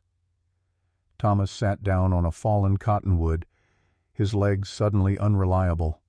A child. His child. Theirs. The possibility had existed in abstract, but the reality felt overwhelming. Aylin sat beside him, her hand finding his. "I know this is complicated. I know we are not married in the white man's way or the Apache way. I know the child will face challenges because of who we are and what we have built here. But," Thomas heard the unspoken word, "but I want this. I want to bring life into a world we are making better. I want our child to grow up in a place where they are not judged by their blood, but by their character. She paused. If you do not want this, I will understand. I will raise the child with my people. You will owe me nothing. Thomas turned to look at her, this woman who had taught him how to live again, who had stood beside him in battle and in building, who carried within her a future he had not dared to imagine. I want this, he said. I want you. I want our child. I want all of it, complications and challenges included. Relief washed over Aylin's face. Then we will face them together. We should marry, properly, in whatever way honors both our traditions. Is that a proposal? It is a statement of intent. But yes, if you need the formal question, Aylin, will you marry me? She smiled, and Thomas saw in that smile the same fierce joy that had defined Sarah. Different women, different lives, but the same essential quality of embracing life fully rather than approaching it with caution. Yes, Thomas Bridger, I will marry you.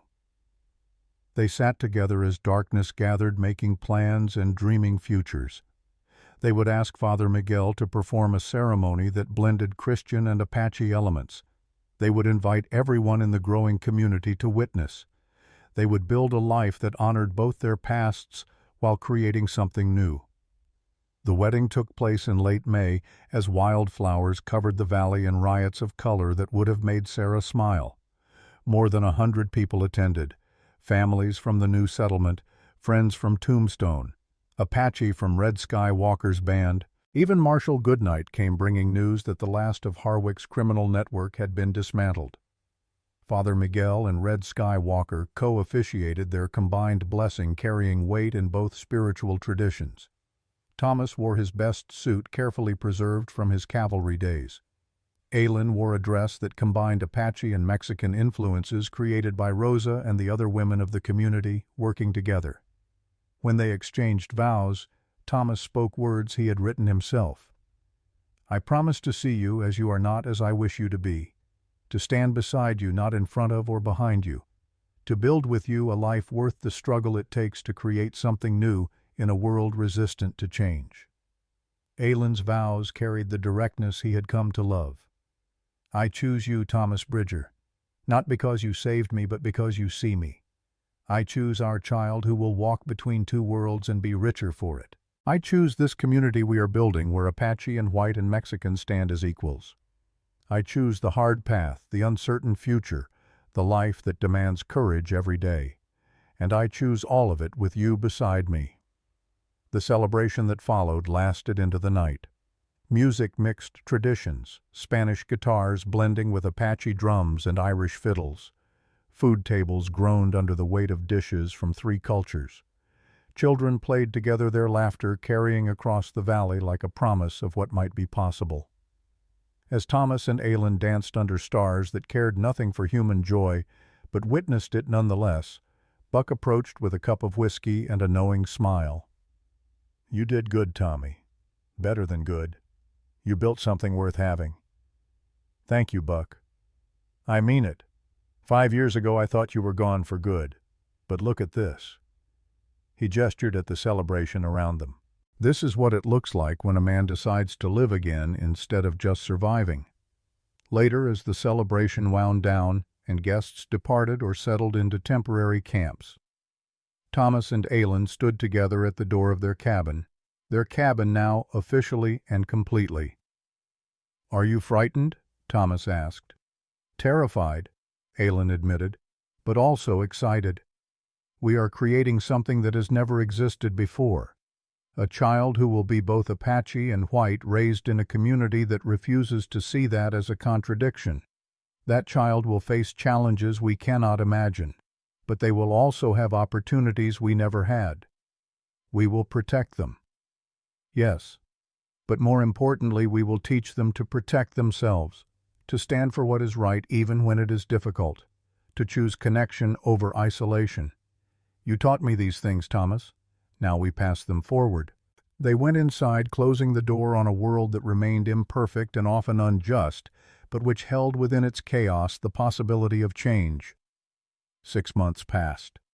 Summer burned hot across Arizona territory, then surrendered to autumn's cooler embrace. The settlement grew to 30 families, each contributing their skills and traditions to the collective whole. Conflicts arose, were navigated, sometimes resolved, and sometimes simply endured. Not everything worked, but enough worked to suggest the experiment might survive. In November, as the first cold winds began sweeping down from the mountains, Aylin went into labor. Doc Warner attended along with 2 Apache midwives Red Sky Walker had sent. The birth was long and difficult, and Thomas spent those hours reliving every fear he had buried since Sarah's death. But when dawn broke and he heard the baby's first cry, he understood that fear was not the enemy. Avoiding life because you feared losing it was the enemy. Fear acknowledged and faced became courage. They named her Sarah Emma Bridger, a name that honored the past while claiming the future. When Thomas held his daughter for the first time, looking down at her small face that somehow combined Aylin's features with echoes of Emma, he felt the final pieces of his broken heart settle back into place. Not healed completely. Some wounds never fully closed. But functional. Able to hold love again without the constant terror of loss overshadowing everything. Red Sky Walker came to meet his granddaughter 3 days after the birth. He held her with the gentle confidence of someone who had seen many children enter the world, his weathered face softening in ways Thomas had never witnessed. "She will be strong," Red Sky pronounced. "She has the blood of warriors and the spirit of survivors. But more importantly, she will be loved. That is the greatest gift any child can receive." Thomas stood in his doorway that evening watching smoke rise from chimneys scattered across what had once been his isolated refuge. He heard children's voices in multiple languages, smelled cooking fires preparing meals from various traditions, saw families of different backgrounds helping one another with the casual ease of people who had learned that cooperation served everyone better than competition. This was not perfection, would never be perfection. But it was better than what had come before. And perhaps that was enough. Perhaps the goal was not to create a perfect world, but to make the imperfect world slightly more just, slightly more kind, slightly more accepting of difference. Aylin joined him carrying Sarah Emma wrapped in a blanket Rosa had made. They stood together, a family forged from loss and choice, looking out at a community built on the same foundations. "Do you ever regret it?" Aylin asked. "The choice you made by the river that morning?" Thomas thought about the question seriously. His life had become infinitely more complicated since that December dawn, more dangerous, more demanding, more exposed to pain and possibility in equal measure. "No," he said finally. "I spent 5 years choosing safety over life. You taught me the difference. Whatever challenges come, they are worthwhile because they come from truly living. Even when it is hard. Especially then, the hard things are what prove we are alive." They went back inside as full darkness settled over the San Pedro Valley. The land slept under its blanket of stars, ancient and indifferent. But within the small cabins scattered across that land, people dreamed futures that diverged from predetermined paths. Children grew who would know a different world than their parents had inherited. Stories were told that would become the foundation of new traditions. And in one particular cabin, a man who had thought his life was over held his daughter close and understood what redemption actually meant. Not erasing the past, not forgetting those who had been lost, but honoring them by refusing to let their deaths define the boundaries of what remained possible. Thomas Bridger had made a choice by a river. That choice had led him through violence and fear and uncertainty to this moment, holding his daughter, beside the woman he had chosen and who had chosen him, part of a community that embodied the principle that standing for justice mattered more than standing alone. The land did not forget the people who lived and died upon it. Neither should those who survived. But remembrance did not require paralysis. Memory could coexist with growth. The past could be honored while building toward a future that learned from its mistakes. As Thomas finally slept that night, his dreams contained neither flames nor accusation. Just the image of a valley where different peoples worked together, where children played without understanding why some people thought their differences mattered more than their similarities, where the difficult work of building something better than what had come before continued imperfect and incomplete but undeniably real.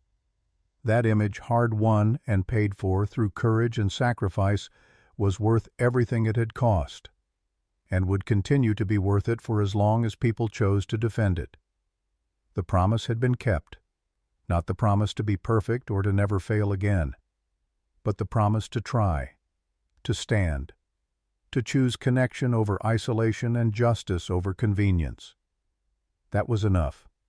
It had to be enough, because it was all anyone could truly offer, their best effort in an imperfect world, their commitment to keep trying even when trying was hard.